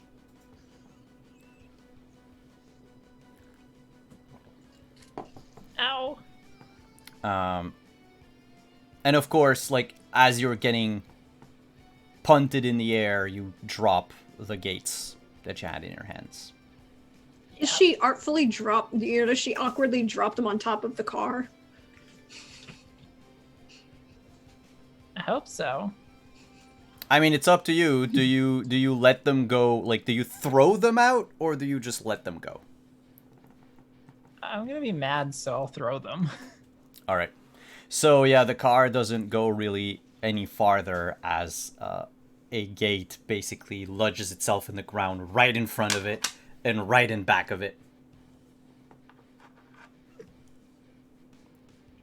More or less locking it into place. Like, it's gonna take a lot of back and forth to try to get out of that situation. And then I just land in an inelegant heap on the ground. Ow! Cloud of dust.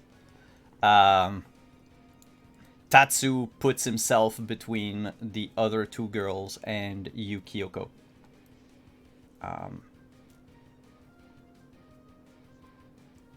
Like, to protect you as you fall, and he just looks and growls at the knight in black. Tomomi and Malaya are facing this 20-foot tall armored creature. But first, I will ask a thing to both of you. Can you make an awareness check? A spot check, I should say. May I use my heightened senses for this? Yes. If you have anything that enhances your sight, your vision, you I can have use heightened it. senses. That's an 8. 8? It's a 5. You both see from the 2nd floor of the manor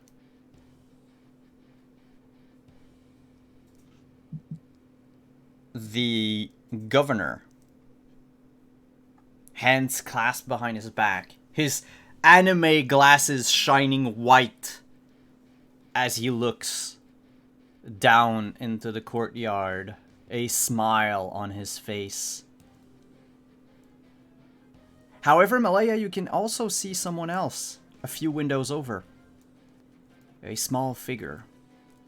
A young blonde girl peeking between the curtains at what's happening. Whatever you do, you have an audience. So,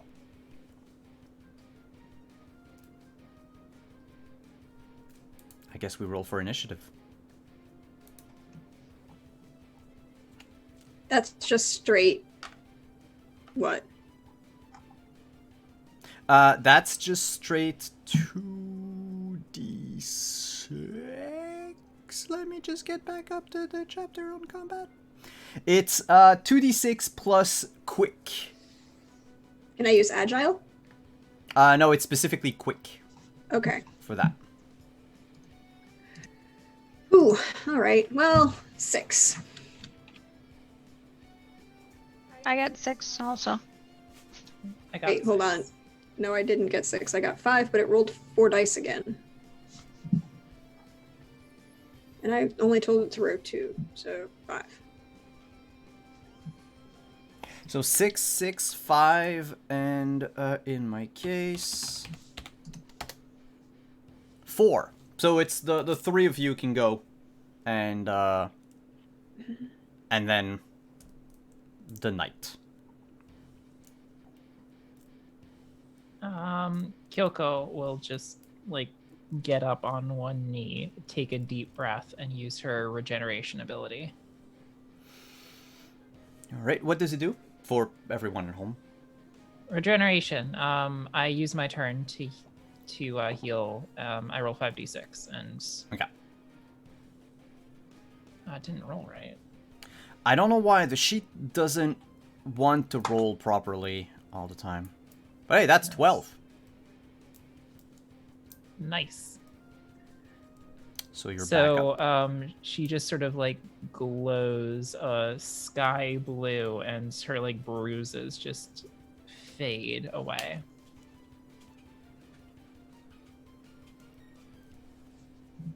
That was your turn. You can also move. Do you want to like move anywhere, or was just getting up your move? I guess I'll just move forward to join ranks with the other two. Mm-hmm. Go.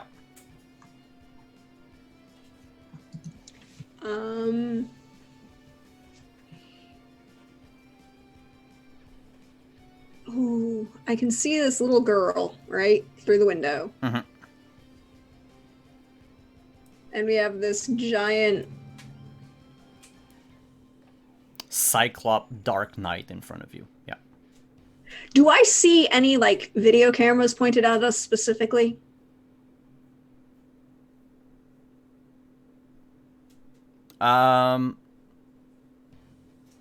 No, in fact, there is one camera that you can see. Yeah. And it points to, it's like installed facing the entrance door. Okay.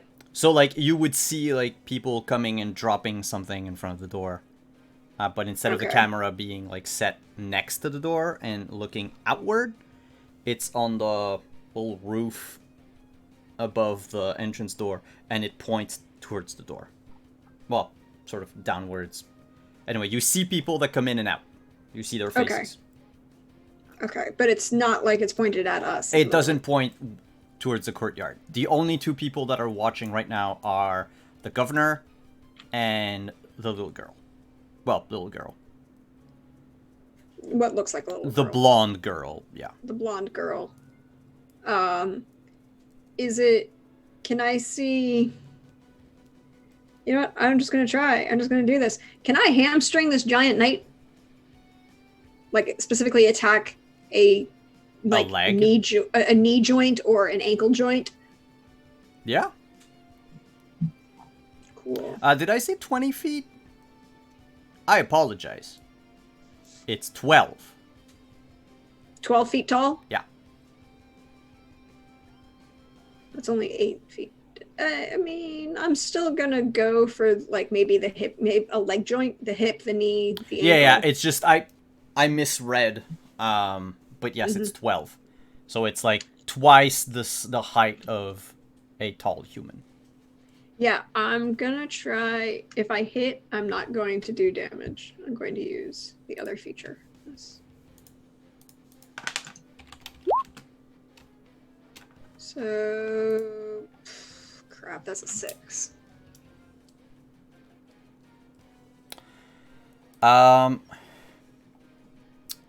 He's actually going to not defend. When you approach to attack one of his joint, he is going to just kick you. So counterattack? Yeah, counterattack. And I can't evade that because I was made the attack action. No, that's it. It's just basically if he doesn't beat you, your attack goes in. Yeah, okay. Yeah. He would have an 8. Yeah, he wins.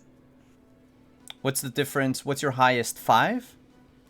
6. There are 2 3s in there. Oh, yeah, 6. Okay. So 2 times 5. So you take 10 points of damage. Cool. As he punts you back, kicks you back into to where you were.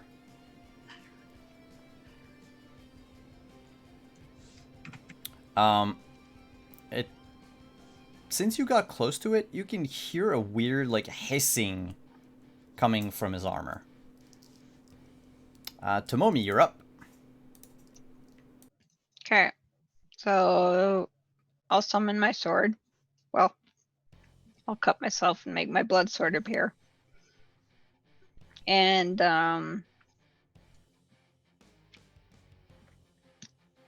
while she's doing that, can I leap up and try and get his eye?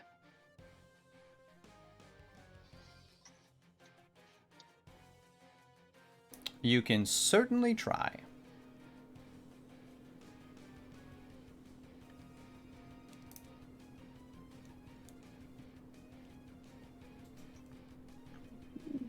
What do you want me to roll? Oh, it's your attack.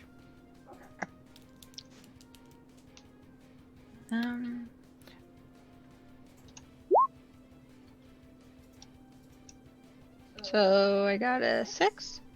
Am I reading that right? Yeah. Okay.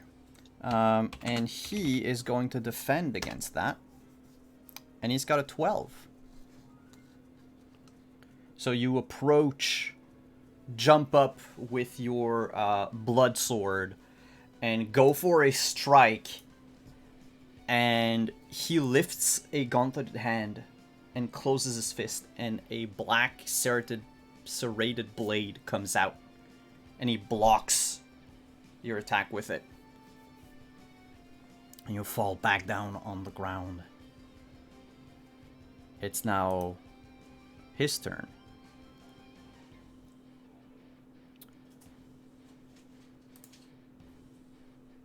Since everyone is more or less within range, I'm going to roll randomly. 1 Kyoko, 2 Tomomi, 3 Malaya. Tomomi. He rushes forward and tries to stab you with his weapon. Can I dodge? Evade? Sure.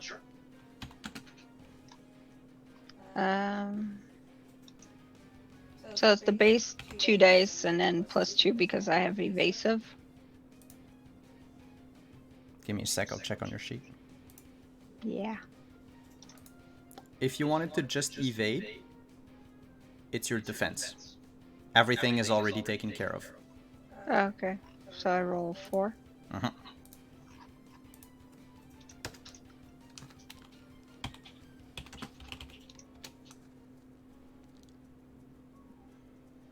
So I got an 8. And I have 10. Uh-huh.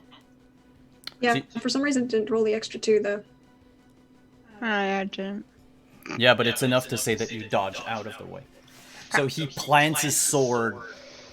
Can you mute? Okay. He plants his sword down where you were, and you just jump out of the way as he retrieves it. It basically went through the earth like it was butter. And turns to the rest of you. It's now your turn. Don't forget, by the way, Kika, that Tatsu can act on your turn. What can Tatsu do?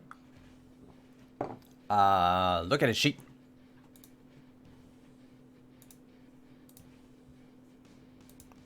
I remember he has an attack. Yeah, berate. Tatsu, go! I choose you. No, what she's probably gonna do is she's probably gonna like pick up Tatsu and huck him like a football at the, at the thing. Mostly to serve as a distraction, but he'll probably do a berate at him. And while he's sailing through the air, she will summon out her sword and then leap like out after Tatsu, like behind him, and then like go in for like while she's flying through the air, like push Tatsu out of the way and spin around in a slash. Okay. Let me just check. So I need to remember what Berate did exactly. It's overwhelming. Targets will, no damage, disarming, activate a weakness. Overwhelming.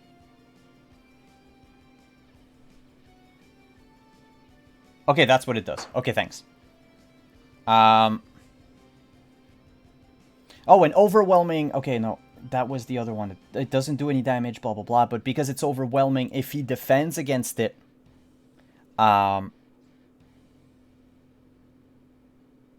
he must spend... Okay, he must spend his action, so he will not defend against it.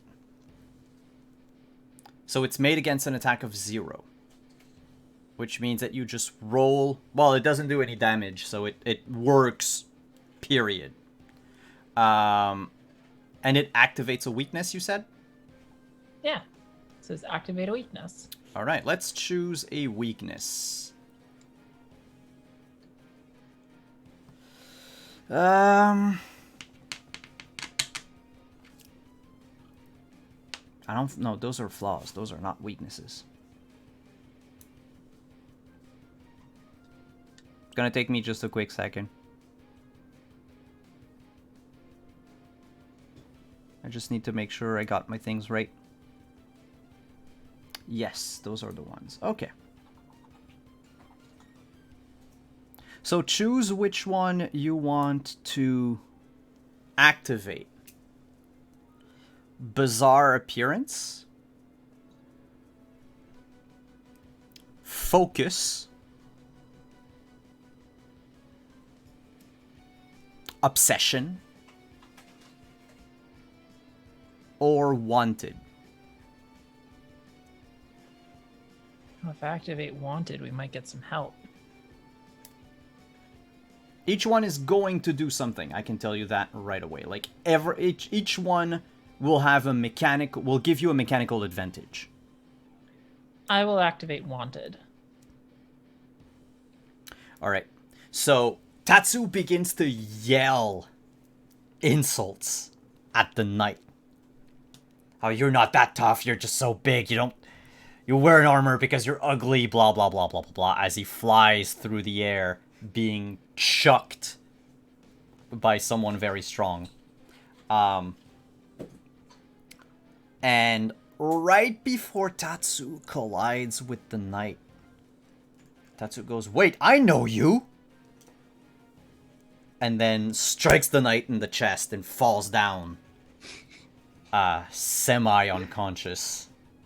Because you chucked a fox at a full-plated giant. I said I jumped after him Yep. and then pushed him out of the way midair. Oh, I didn't hear the pushed him out of the way midair. Yeah, I pushed him out of the way midair, and like while I'm pushing him, I spin and slash at him with my sword. Then go ahead and slash with your sword. The help will arrive next turn. Oh, nice. That is a 12. 12. Are you aiming for a particular body part? Not really. Okay. So if you're not aiming for anything in particular, he will...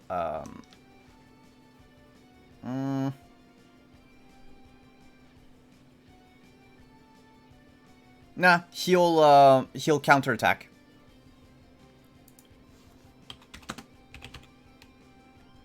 Come on, roll like shit. I got a 12. Yes. Oh, tie. Tie means that your modifier is 0.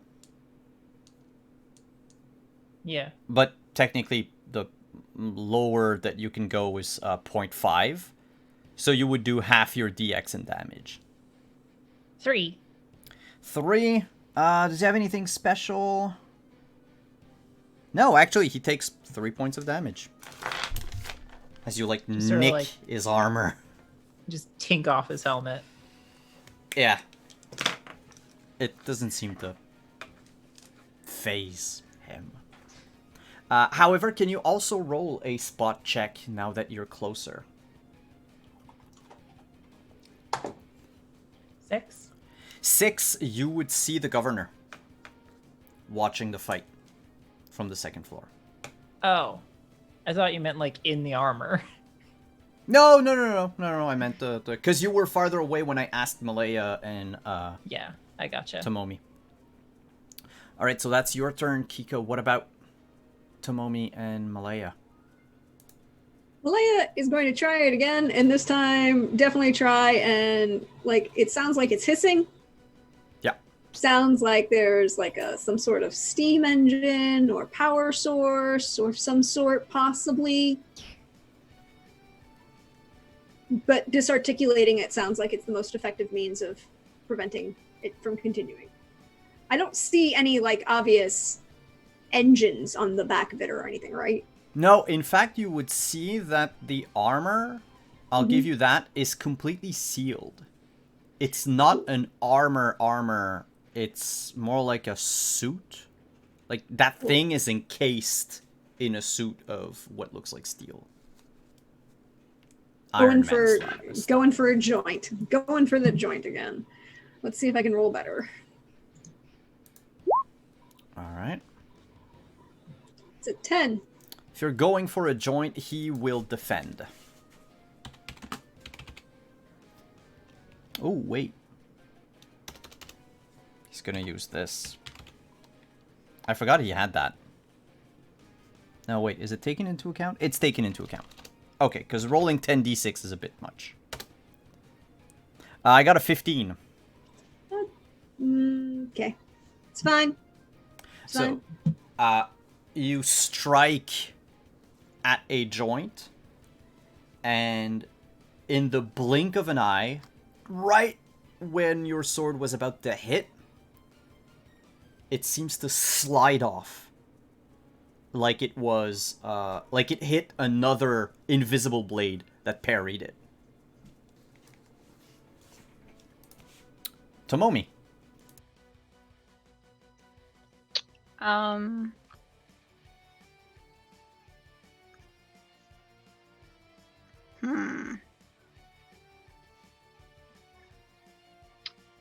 I'm gonna try hitting it again.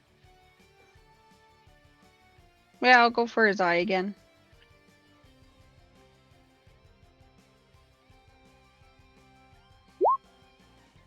In this case, he's going to try to counterattack.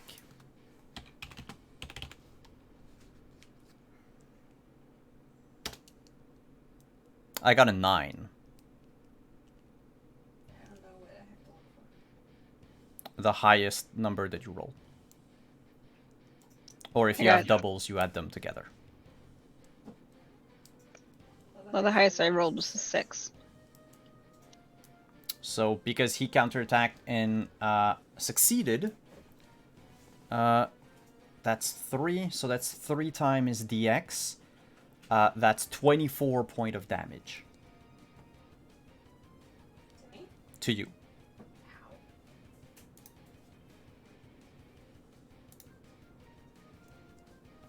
So you went in for a hit in the head, and he lifted his sword arm up and just downward slashed at you as you were coming in close.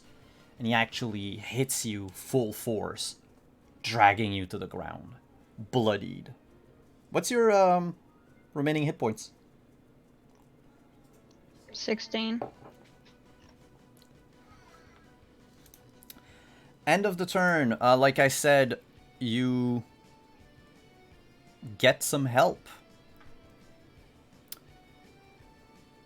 Not in the shape of the governor. Not in the shape of whoever else was here. But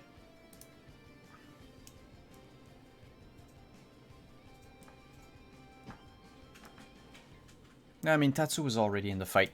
So we'll go in the, you get help in the shape of a red and yellow wearing Hawaiian shirt person. Oh, look, Zex shows up. He throws a rose and leaves. No, I'll give you some control over him. Do you want him to attack, or do you want him to help you, like, defend yourselves? Basically, do you want him to support, or do you want him to, like, try to do damage?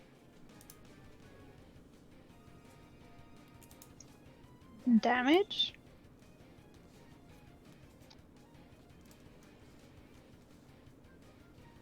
I'm good with damage.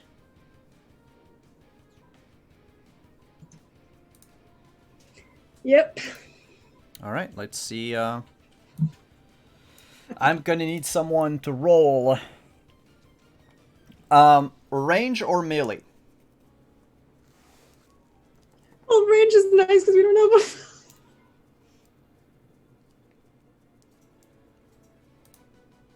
So ranged? Yeah, he can be our ranged DPS. All right. So he ends up teleporting to where you were a few moments ago. Why are we still skipping live? frame? Yeah. I don't know. We just like got a major error.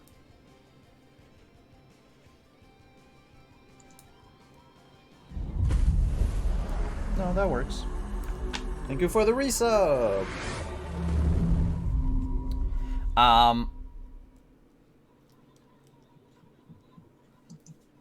Yeah, he shows up, looks at the thing, and says, You were to stay on the other side! And he throws a ball of fire at the thing. Can anyone who wants to have control of Zex roll 8d6?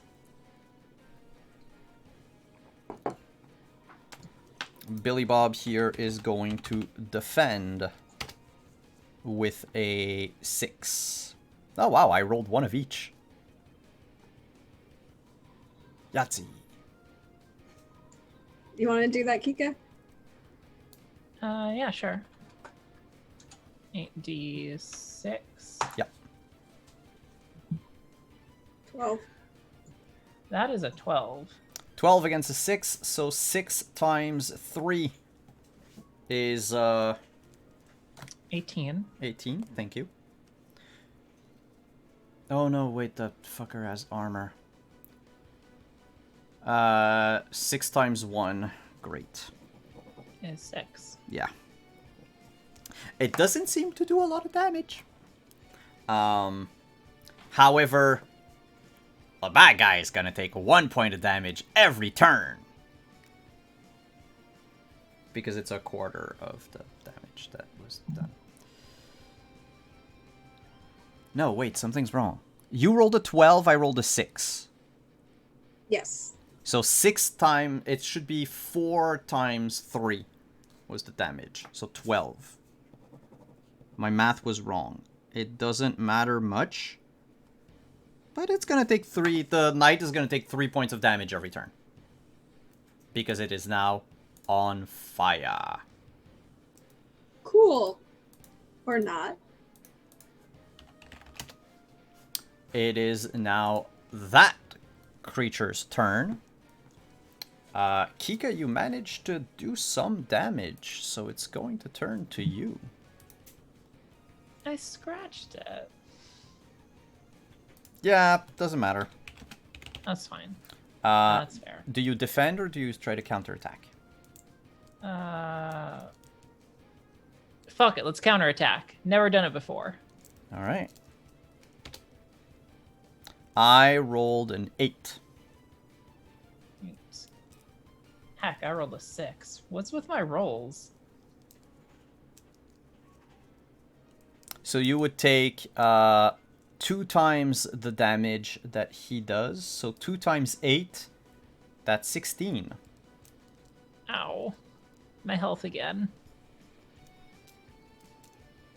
It is now your turn. I'm gonna mess this guy up. I'm mad. He just straight up hit me. Yeah. It's time to get mad. And that is a 20. Since, you know what? He's going to try to counter. He... 6! So that is 14. 14, Times your DX. which is 6. Your DX would be 4 against them. Okay, still, 4 is pretty decent. That is 48, right? 14 times 4. Oh, no. I was doing 12 times 4, so it would be 56. 56? Yeah, 56. He is going to choose to not take any damage and burn all of his endurance. Cool. His barrier is almost down, which Cool. means that in a while he won't be able to defend easily. You can just see anger burning in Yukimura's eyes as she just leaps at him, like with her sword, like going to stab right at his eye. And I imagine like the barrier kind of like shimmers, and you can almost see it as it like collides against her, like her sword collides against it, and she is just pressing. Yeah, your blade goes through the barrier, but not enough to pierce the armor underneath. Malaya. Malaya's gonna do what she does and try and hit this thing and make it stop moving. That's what she wants. All right. What she...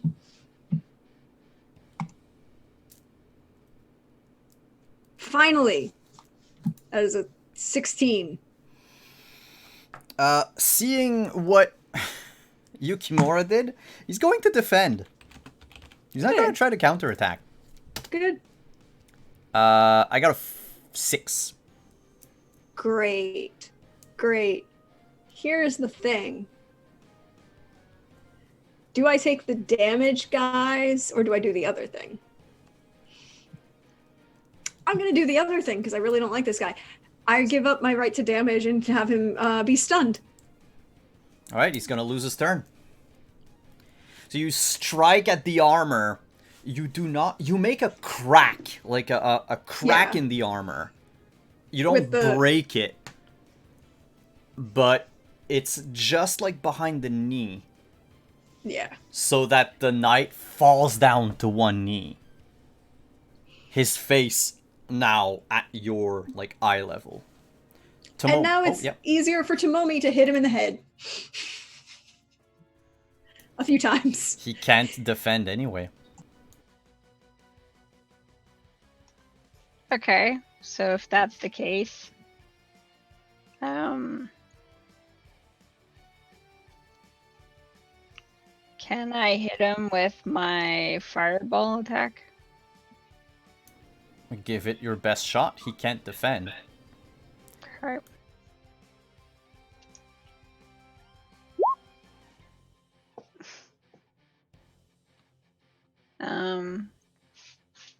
What is that? 4? 5? Oh, I'm just gonna warn you about something. Your fireball is very good against a group of people, because it targets 12 people at a time. Okay. So right now, it would damage everyone. Okay. So let's just back that up and I'll Use my sword. Okay. I mean... I forgot that your fireball was a group thing. Yeah.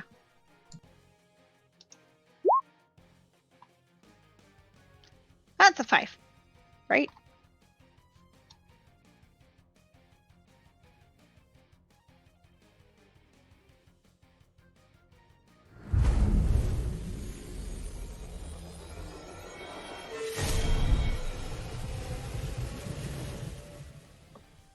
Yeah, because it's continuing.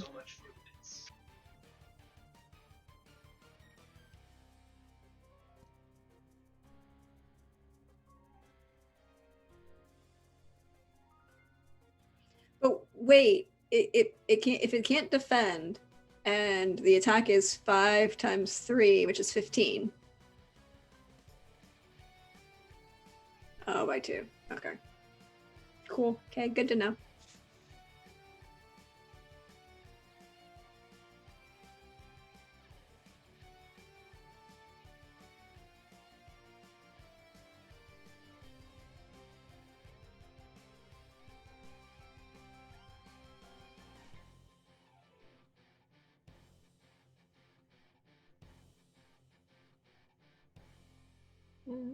No, she's very much angry right now.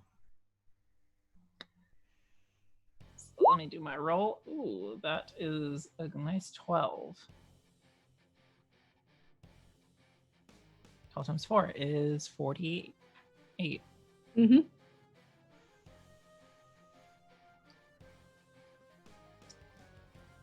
Simon, are you muted?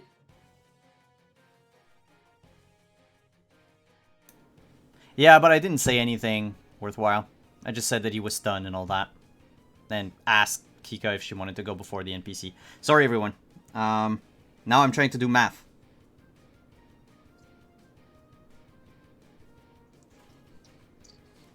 Yay! He is not dead. Oh, well, I can fix that. You bring your sword down on his I would face. want to continue to press the sword from my previous attack. The armor cracks and shatters under the blow. Inside the armor, you see this ocean of eyes connected by this reddish purple goo. They all hiss and stare at you and blink. I say, Dad? They don't reply. Their eyes.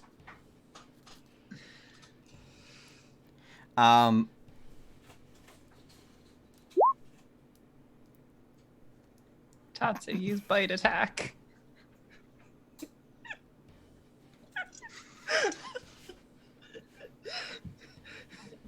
He can't defend. He's dead.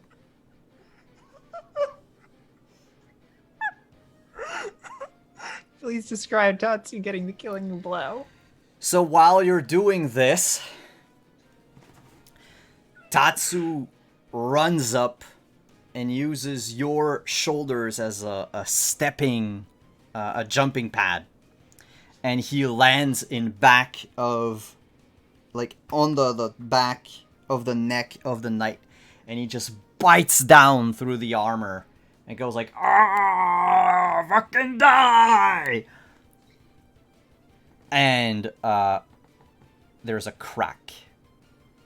And all the eyes look up to where Tatsu would be. And they begin to pop.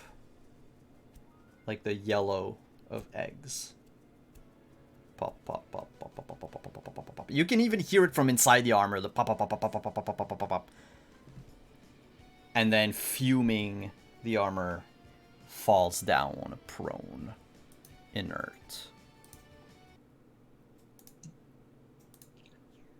Malaya is going up the side of this mansion to the second floor window where she saw people watching. Which side? One of them was the governor, who's not there anymore. And the other was the girl, who's also not there anymore.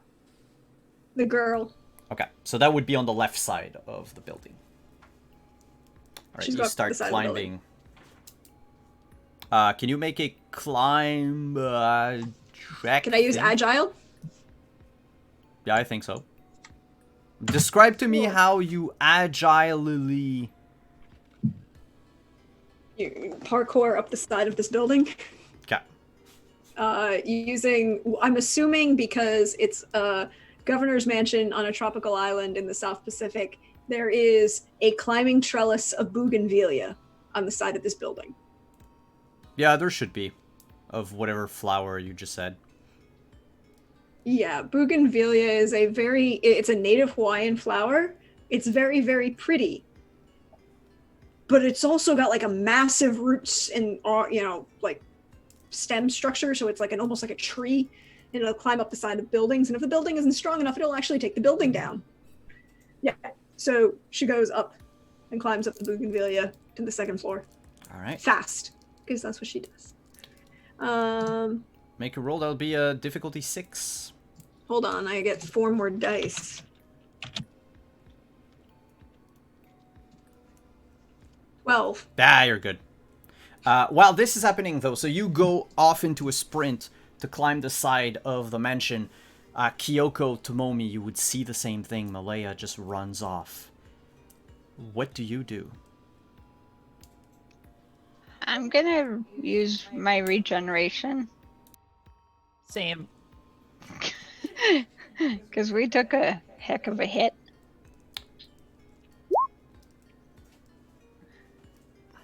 That's a good healing. Right. for How me. does your regeneration work, Tomomi? It's a self 2d6 and so endurance.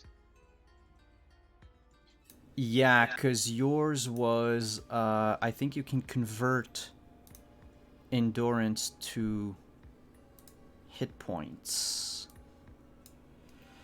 No, okay, so you heal and it costs 10 endurance. Oh, but you're, okay, yeah, that's it.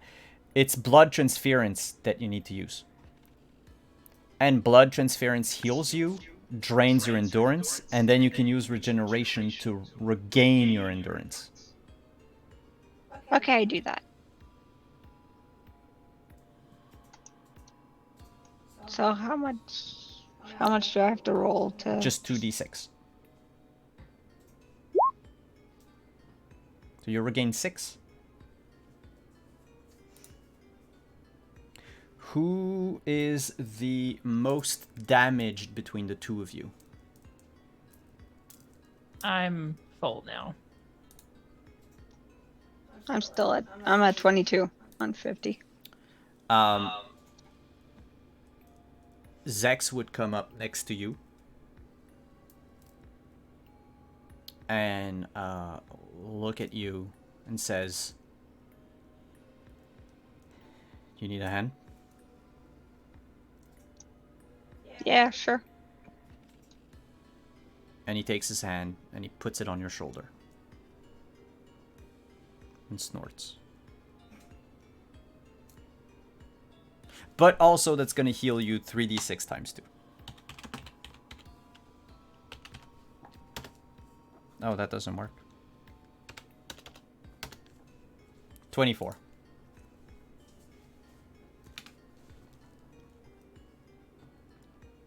Malaya, you've left the battlefield. You've climbed up to the window. What do you do? I'm going in this house. The window that you are in front of leads to what is clearly a girl's bedroom.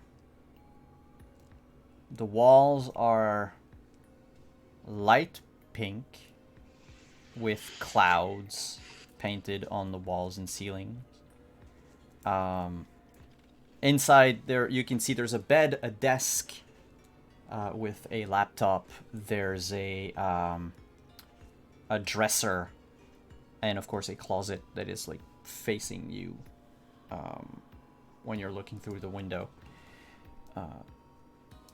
Aside from the paint in the bedroom, the rest of the furniture like tells you that this is not a kid's bedroom.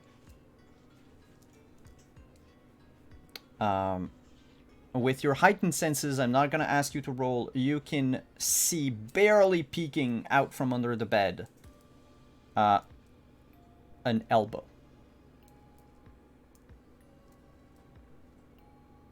You open the window, you jump in.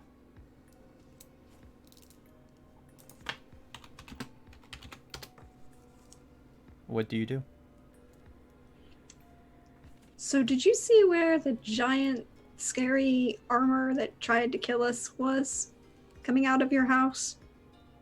She just kind of addresses the under the bed.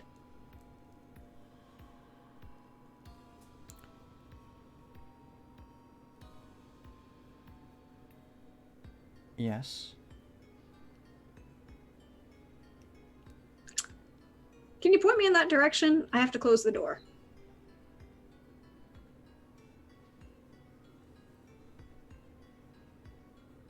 And like the blonde girl is crawling out from under the bed, but she hasn't gone halfway out that the governor shows up at the threshold of her bedroom door. It says, "You will do no such thing, and you will leave my home and leave my daughter alone." So do you want to tell me where the door is so I can close it? You do not close the door, or the gate, Nope. as you would call it. Pretty sure I was hired to close the gate. Wasn't I hired to close the gate? She kind of yells out the window. What? Weren't we hired to close the gate? You get paid? Yes. Why don't I get paid? You gotta take that up with your accountant. But our job is to close the gate, right? Yeah. Yep. He takes... Actually, he doesn't even take a step towards you. He just puts his glasses back up.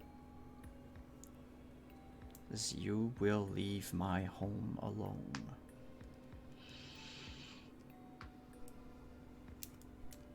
Here to do a job.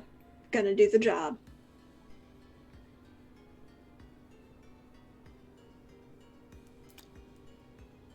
I don't think I've made myself clear.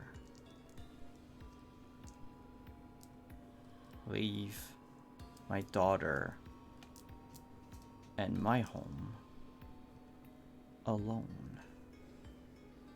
Well, I can leave your daughter alone. She's a very pleasant individual, by the way. Hello, thank you. It's my pleasure to make your acquaintance. Just need to find the gate and then go and close it. Then I can leave your house.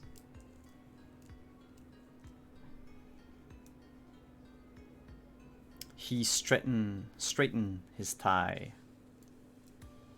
And you notice as he does so that this like magma-like clay is starting to drip from his fingers. Can I just knock him out? You're welcome to try. I mean, it's kind of what she does.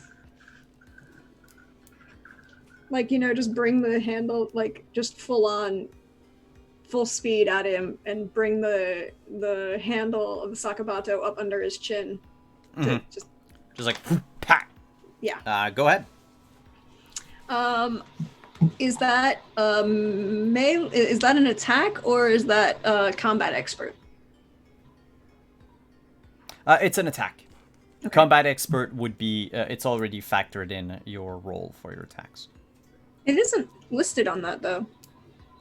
No, I didn't write them, but I did.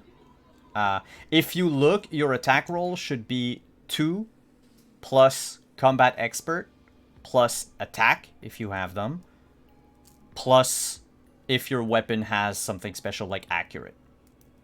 Okay, yeah.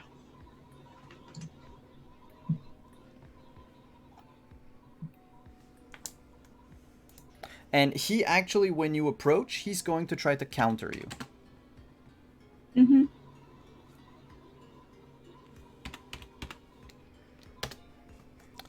$15. 9. So you go in, and with blinding speed, he tried to punch you in the face. A speed that is, well, in your case, not very supernatural. It looked good. He was almost fast enough. Well, the thing is he's like in his 50s. Yes. And he doesn't look like he's been trained or anything in any sort of martial arts. Yep. But he does move supernaturally fast. Unfortunately, not fast enough. And you punch him in the face. I figure you use the stun thing. I mean, I might actually do damage this time. Because that's 6 times 5 is 30. Yeah. And if it's more than a quarter of his hit points anyways, it automatically stuns him. It's more than a quarter of his hit points. So he's stunned and he takes the damage. So with a bleeding nose, he falls back down onto his back. I'm very sorry about that. I don't want to hurt anybody. But do you want to show me where the gate is, or do you want to go open the door for my friends while I tie up your dad?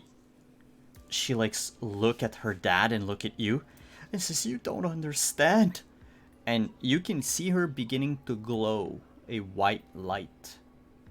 Ah. And down in the courtyard, Zex and Tatsu look up at the window that Malaya went through. And they both in unison say, "Gate." I grab Tatsu and jump up through the window. Tomomi? I'll run and climb up. She's the gate. We might want to time him up.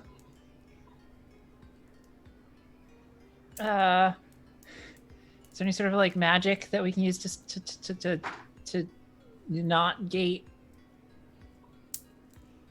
Yeah, we just need to close it. We don't need to destroy it. Malaya says as she's like pulled the sheets.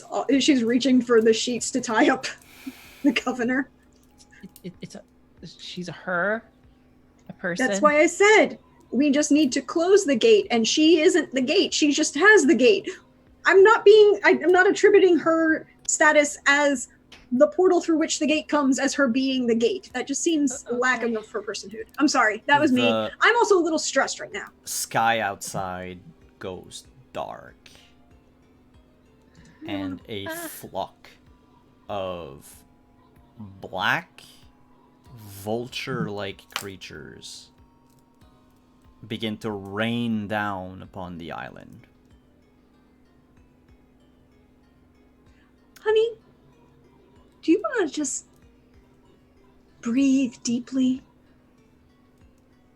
It doesn't change a thing. I don't control it. Does it happen when you're unconscious? Like asleep? Yes. Yes. The ice lady. I was asleep. Tatsu, I have a question. Let me guess. Shut the door. No, if someone were to destroy the gate from the other side, would she be fine?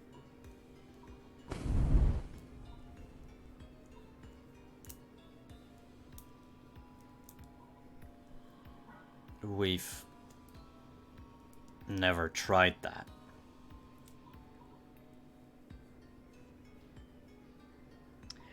Well, first time for everything. How are we anchoring you here, honey? Don't know. Don't care. Gotta do this. Tomomi, you, and she's like pulling sheets off the bed and ripping them. Well, I'm not gonna let you cross alone. But don't know if you can come back. Also, gonna be a lot of things on the other side, I assume. I can Don't fight. know. Yeah, but I also don't know how this would affect your brains. I don't know how it's gonna affect you. I got an idea. Okay. Okay. Otherwise, anchor here. I don't know. I mean, wouldn't she be anchored to Tatsu? I mean, Yeah, Tassi, you can get me back, right? Ah, red thread and all that.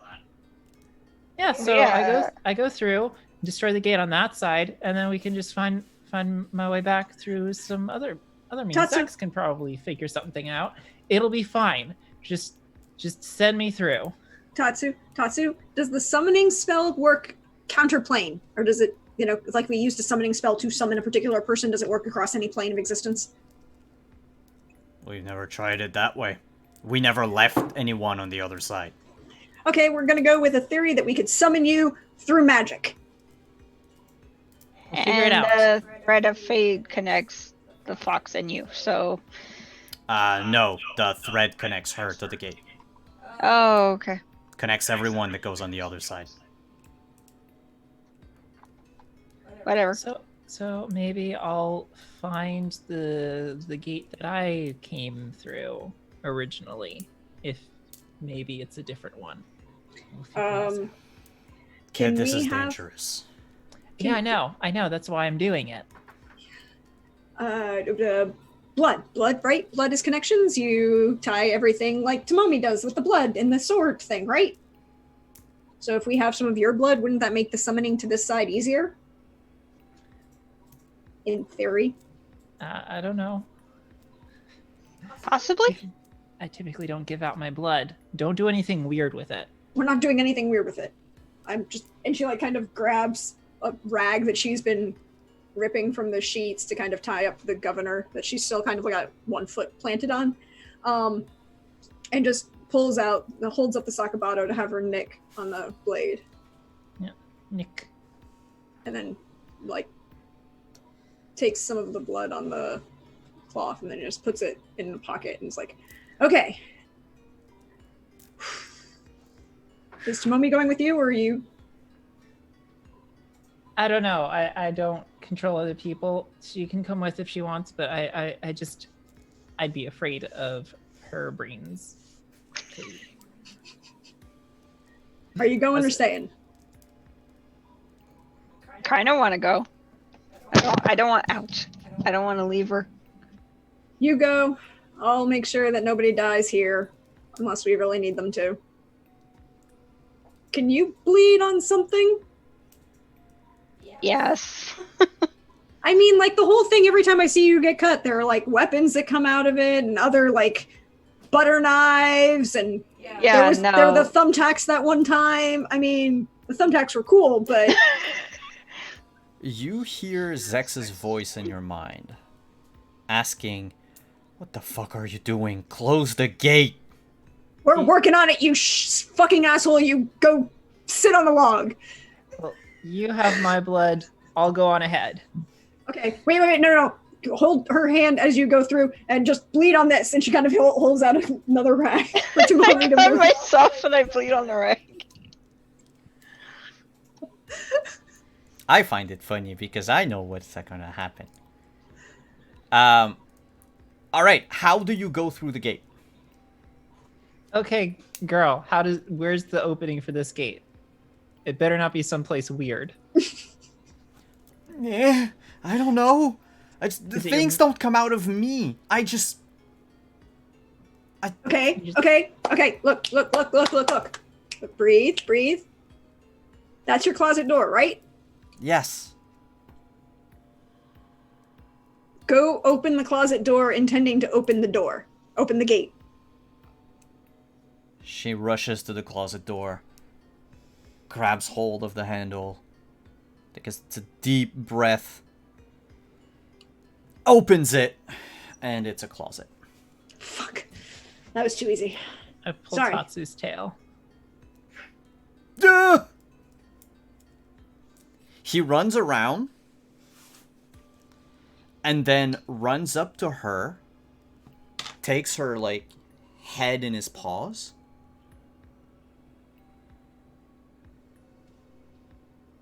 and hits his head against hers, and he disappears. I follow suit. I kind of follow Tatsu. He's my boy. I do the same, but not with my full strength. Because I don't want to kill her. Just checking. Because, Tatsu's a fox, so it's a... Gentle, tap. It's like a mommy checking her kid's temperature. Yeah, the moment you tap on her head, you can feel yourself becoming dizzy. The floor begins to move. The walls melt. And for a second, you feel yourself stretched thin. Your whole life flashes before your eyes. And for Malaya and Tomomi, Kyoko has disappeared. I'm gonna describe what you see on the other side after. You going? Yeah. I mean, I think this is a bad idea, but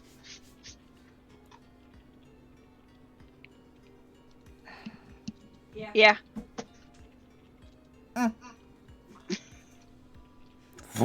You disappear. Same thing, you feel yourself stretched out, the walls move and all that. Malaya, you're alone with a very distressed, glowing girl. She ties up the governor. Hog ties him, specifically. And then make sure to put the loop of the thread that's going to connect the ankles to the wrists through his belt loops on his pants. As you do that, you're like buckling the belt, and you hear the shrill scream of one of these vulture creatures that landed on the windowsill. They look like, once they're not flying, you know those like vulture things from the Dark Crystal? Mm-hmm. Yeah, like that. But as it goes to try to take a bite in your direction, like to lunge at you, Zach's hand grabs it by the leg and throws it back out as he climbs up the windowsill and looks around and is like, where's everyone? They went through the gate. We're working on closing the gate. He's an asshole, and we're keeping the little girl calm, and we're the people that are going to try and make sure that the girl calm, and we're going to try and make sure all of these other vultures aren't going to die. Kill everybody. So, are we playing who gets to be the better killer now? Where is everyone? They went through the gate.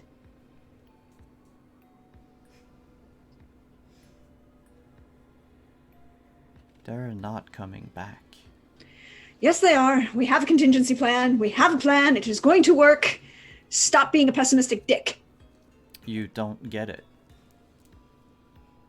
Once you go in a gate, the only way to get out is to find another gate. Have you ever tried summoning them? Nope. We Then never you don't left know- anyone behind. Then you don't know whether or not it'll work or not. So, we have a trial. We have an idea. And right now, that's a problem. She points to the black flock of vulture creepy things. I can handle vulture creepy things. What they probably can't handle is the fact that time moves differently in other worlds.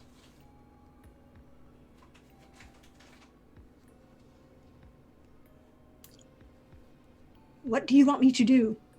Do you want me to go flying through the gate as well? Because we can do that, but the original plan required me to be here so we could summon them back. Well, try summoning them back now, and if it doesn't work, then they're gonna have to find their way out by themselves.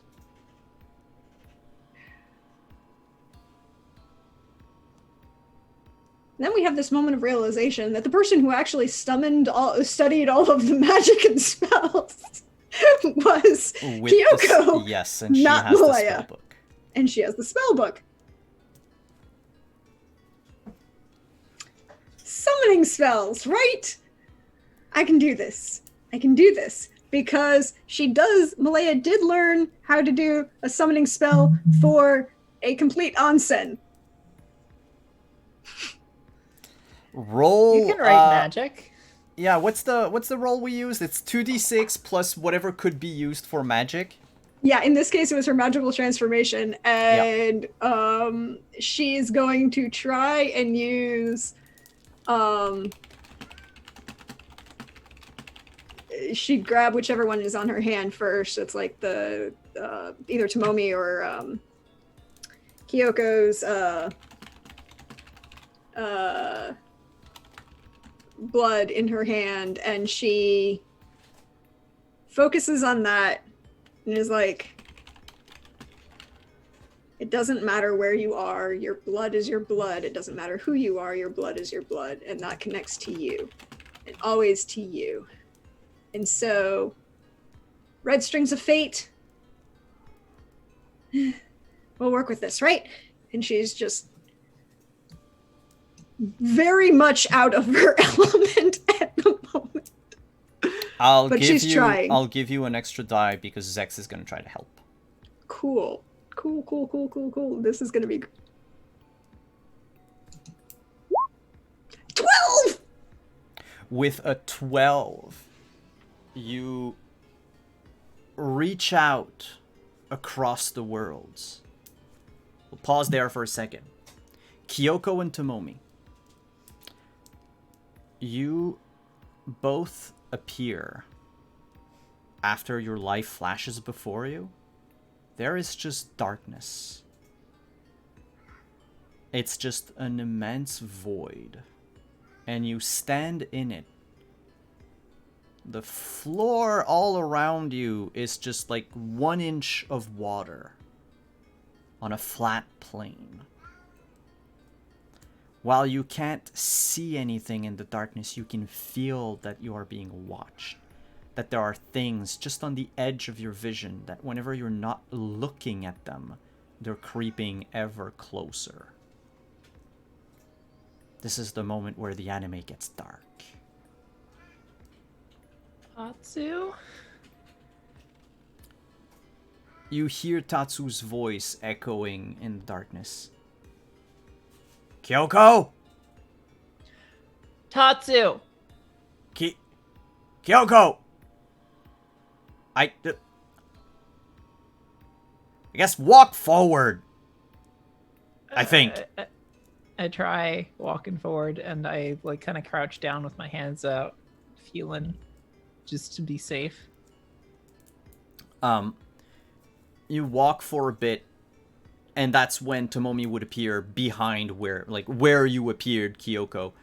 So Tomomi would see Kyoko like crawling, feeling out in the dark.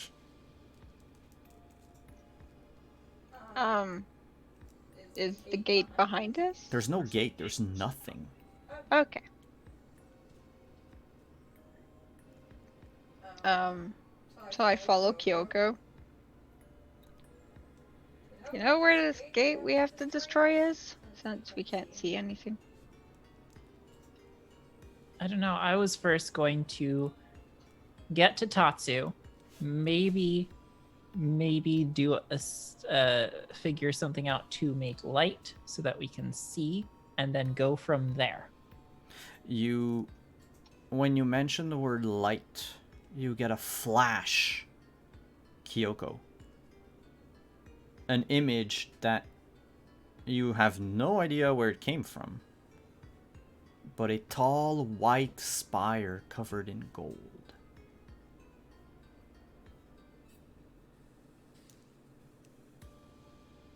And you know it's not like an image that is alien to you. Like, you remember this tower. You don't remember why or what you did there. But yes, it's something that you once saw. Standing in the middle of a plain.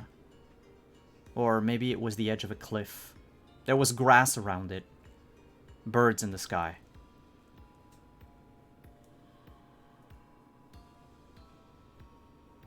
And then maybe we'll find a tower.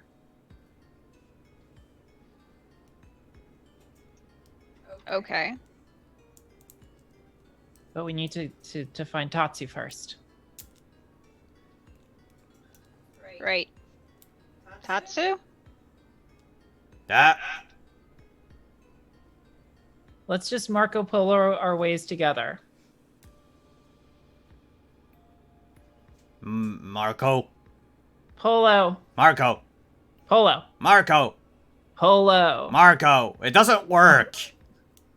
How is it not working? I'm trying to go towards your voice. Are you coming towards me? Oh. I'll try to go towards your voice. Yes, that's the whole point of this exercise. I thought it was a spell. How many spells do you think I learned since literally this morning? Oh. I got it. A spell. Yeah, do a light spell. I got something better. Is it a fire spell? And it takes about 1.5 minutes of silence before a small rice cake jumping up and down approaches you. And he's trembling. And he says, "There's shit I've seen." Okay, can you guide me to Tatsu? Yeah. Eat Okay, let's go. me. Eat me. I'll eat you after we get to Tatsu. I don't want to see anything. Oh. And he starts jumping back. I scramble after him. Yeah. You don't have to run because it's not very fast. You find Tatsu holding a glowing... Okay, 2 seconds. Can you hear my cat snore? No. Okay, because through my headset, I can hear him. That said, Tatsu's holding a glowing paw up. You notice that like 10 feet away from him, the light doesn't even shine. He says, "We're in the bridge between the worlds." It's the part where you have to avoid not falling off. Okay. The things. The things in here. I remember them. The Devourer of Worlds.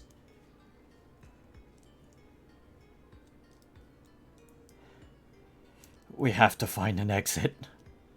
I remembered a white and gold tower when I came through. I have no idea what that is. It might be helpful, I don't know. And that's when Malaya's spell would pierce through the barrier. Malaya, what do you say? Let's use the rules for sending.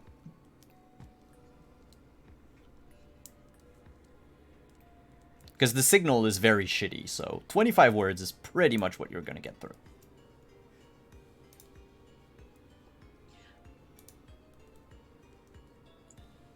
Can you hear me? And can you...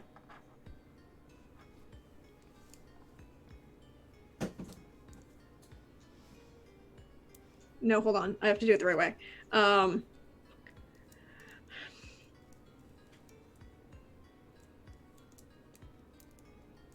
Hoping this connects to you. We'll try to make sure that there is an exit strategy.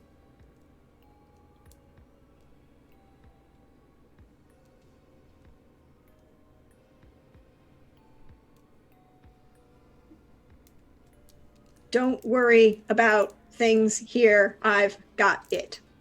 Ha, 24. And it's about with the same cadence that you would get the message. Her voice echoing across the darkness.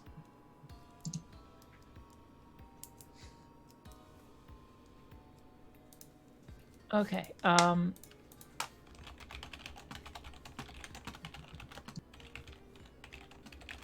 Malaya says she's working on something. She sent a magic message. Okay.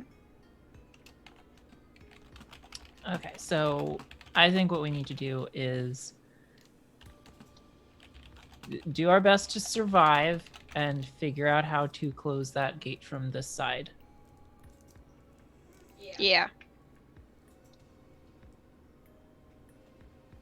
So And, we like- keep moving. Yeah, like as she's talking, like Kyoko has like picked up Tatsu and started like hugging him like he's a stuffed animal. You notice that some of his hair has begun to fall.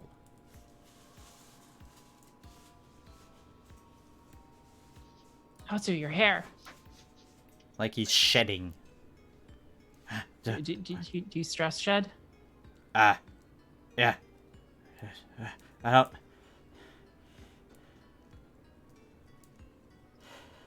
Just find the other end of the bridge. Okay. I'm gonna eat this onigiri to end its suffering. Yay! And yeah, I forgot that Rin wasn't there last game. So she didn't see Mr. Onigiri. Which... I don't have the... I deleted the image. I don't have it anymore. Okay, next time. Anyway, I have it on my computer, so I can show you after the game. But, yeah, you eat Mr. Onigiri. And you begin to make your way through the darkness.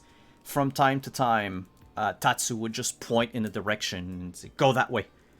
Go that way. And as you walk, you begin to feel a tugging sensation in your back.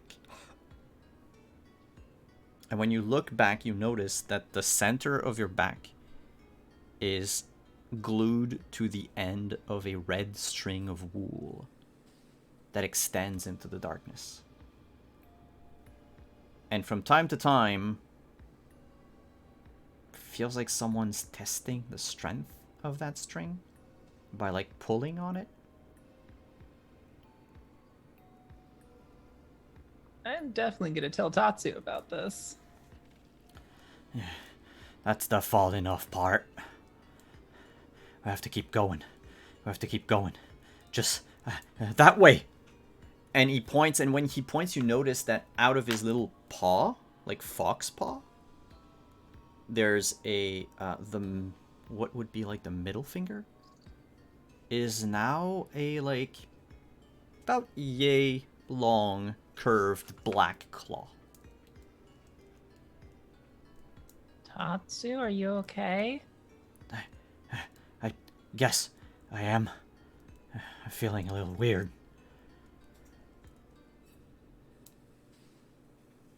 Can I use my magic sixth sense to try to figure out what's going on with Tatsu?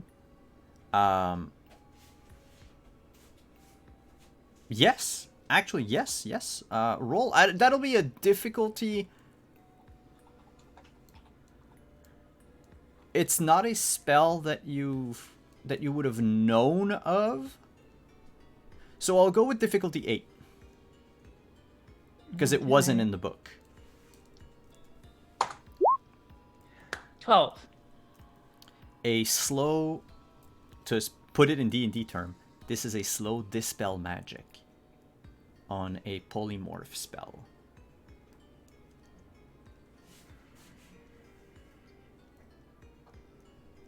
I immediately start like checking my own skin. Looking at you, you can look up like your hand, and for a second, it's a human hand. And then in the blink of an eye, it's an Oni hand.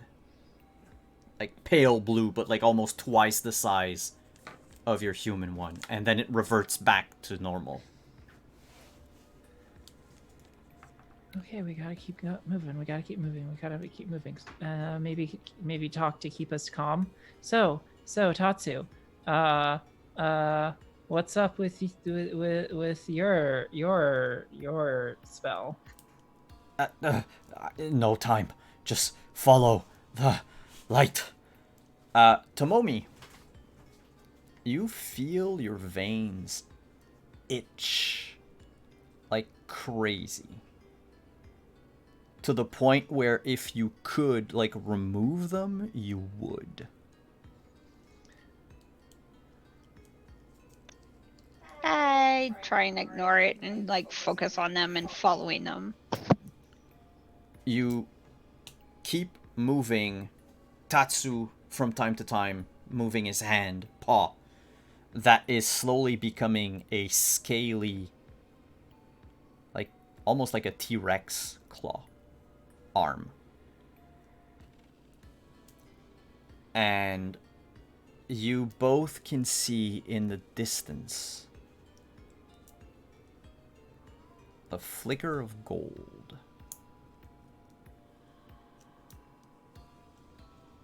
Kyoko, you remember a mountain range. Snow-capped mountains. A nice reprieve. The feeling of being physically exhausted, but also, like, content with being exhausted. Like you did a lot of, like, the end of an afternoon of skiing. Or a day of skiing. That you're, like, finally by the fireplace with, like, hot cocoa, and you're like, I'm exhausted, but, like, yeah, that's cool. You feel that this mountain was a place you remain for a while. Either at the foot or at the top, you're not sure. But from the mountain, you remember you could see the gold tower in the distance. The same gold tower that now appears in the darkness. As you get closer and closer, you notice the tower is cracked, crumbling.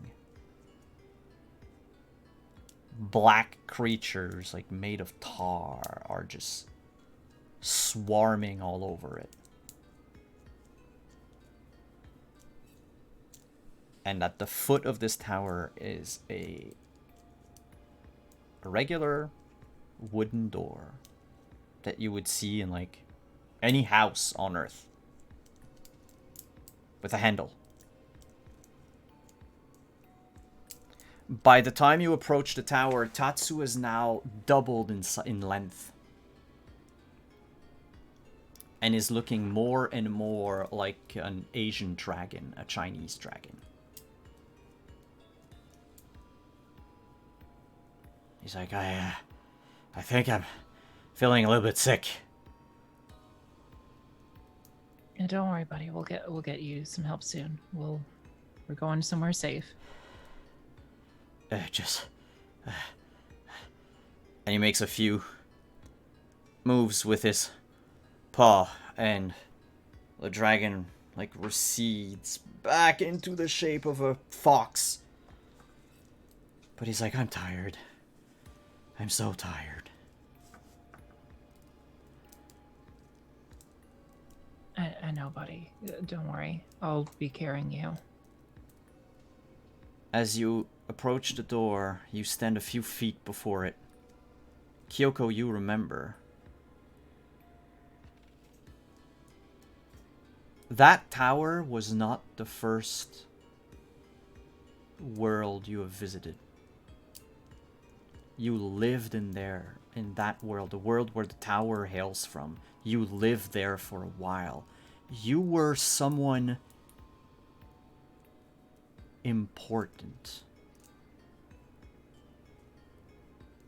You don't remember what, but you remember, like, your choice of being an idol on Earth was not by accident.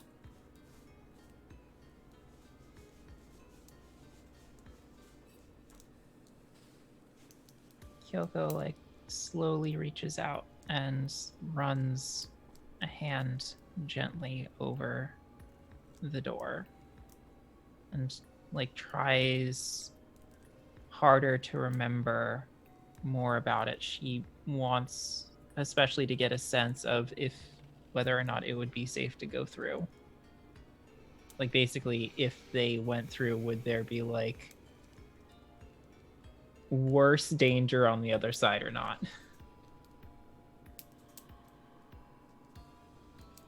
On the other side, you can feel desperation.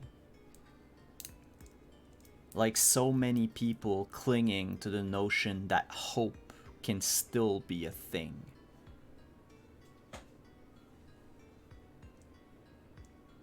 Whatever's on the other side of that door is not yet doomed. Like Zex kept talking about regarding the other worlds. And you get the feeling that whoever's on the other side of the door could easily open it and leave whenever they want. But they've chosen to stay.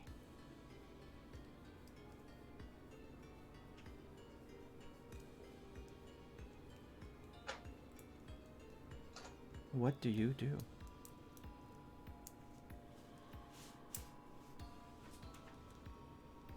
Tomomi, what do you think? Do you think we should go through? There's nothing else here. Might as well.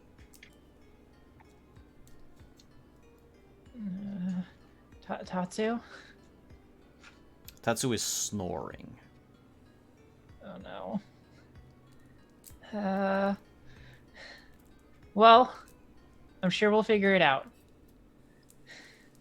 And Kyoko opens the door and steps through.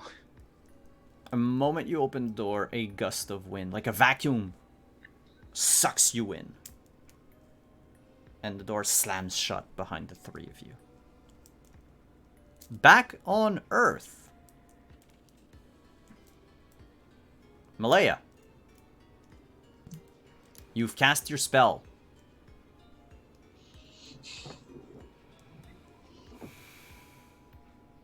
Does she know if it worked or not? You have no clue. She's gonna go with it worked. You get like the gut feeling that it worked. Zex is on inside the room, his back turned to you, throwing fireballs at like random vultures that keep falling down from the sky. He looks up over his shoulder and says, So, yes, I made contact. but they can't. I mean, reply. you want... Zex, look at me. I did a spell for the first time 12 hours ago. I'm feeling pretty good about the fact that I got through a portal to contact them that you said couldn't work. So, you know, small steps, right? Also, she kind of tightens for, like, uncomfortably the knots that she made on the governor. I really feel I need to have a conversation with the gentleman who has magma in his hands about the possibility of kidnapping my fiancé. Don't you think? I can leave him to you. And he looks at the girl in the bed, whose glow has started to recede. And he says, What do we do with the gate? A girl, I didn't get her name. Hi, honey, hi, what's your name? Juno. Juno, it's a pleasure to make your acquaintance. Sorry about beating up your dad and tying him up. But is there anything you can tell me about the whole gate situation, when it started, how it started? Anything that you can tell us. And don't be scared of the, you know... I mean, look at him. He's wearing sandals with socks. He's not that scary. And he gets dressed up back in his emo uniform. She's trying here. we need to protect the island. Do what you need to do here, and let's meet up at the temple. Sure. Meeting at the temple. Okay. I'm gonna have to make a small phone call on my way. Just, a possible thought that came to mind, Sure.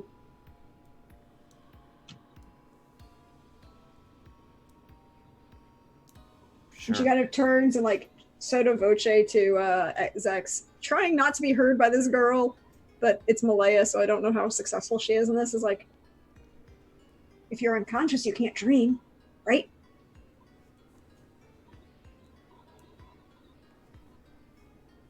Yeah, we'll go with that.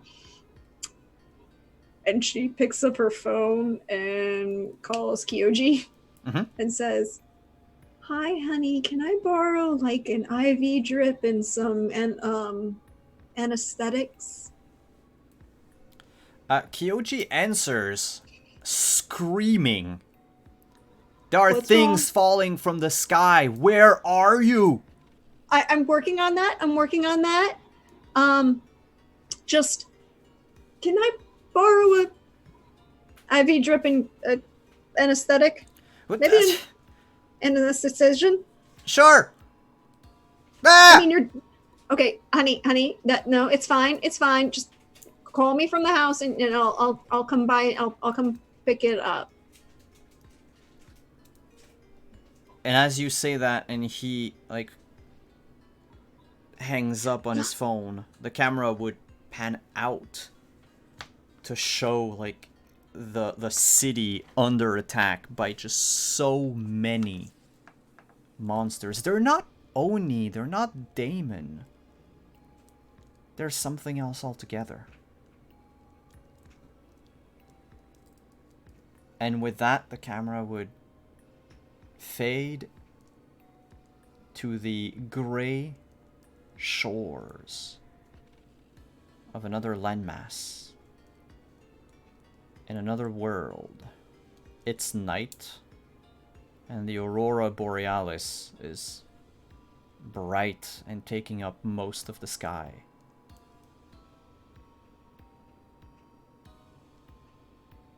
The beach that both Tomomi and Kyoko stand on at the moment is littered with various shaped bones. And dark creatures slither outside of the ocean to meet them. And that's where we're gonna end Season 1 of Sisterhood of the Magical Blade.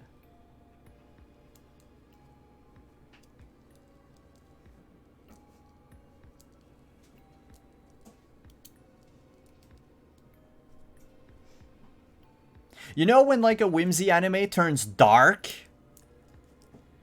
Yeah.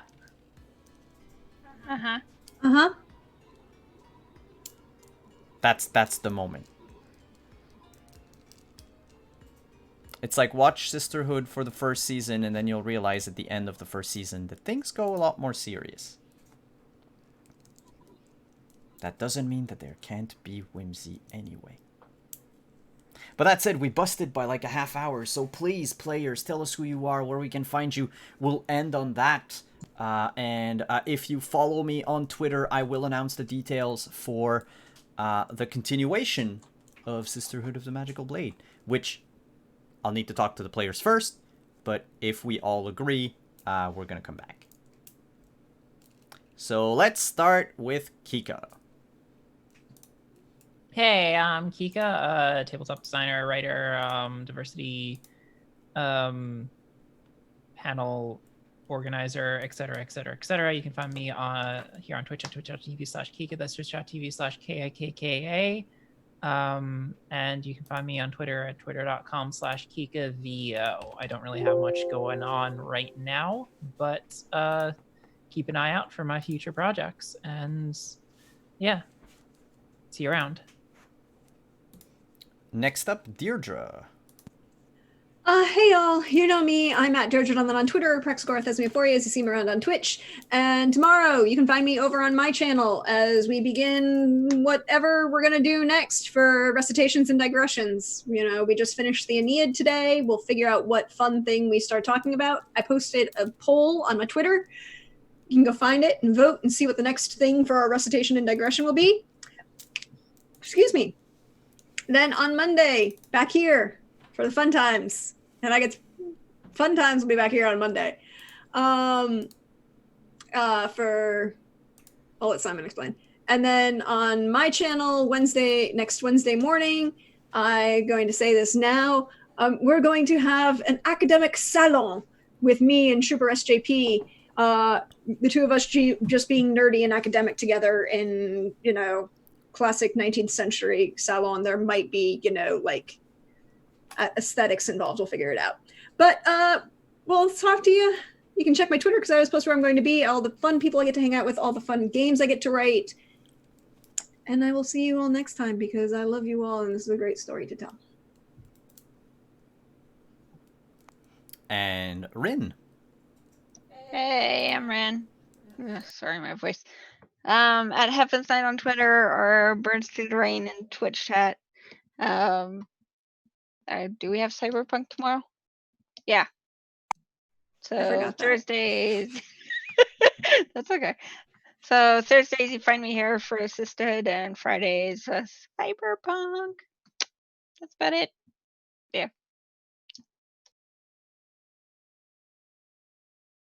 I was muted. And I am Simon at Wandering DM. Thank you everyone for coming. Like we said, tomorrow is Cyberpunk Red at 8 p.m. Eastern. Then on Monday, we're coming back with episode 2 of Castle Falkenstein. And on next Thursday is the premiere of our season 2 of Dragon Age. And that's it for now. We'll be back with a bunch of stuff. Like I said, follow me on Twitter. You'll see all the posts, but we're already running very, very late. So have a good night, everyone, and we'll see you again soon.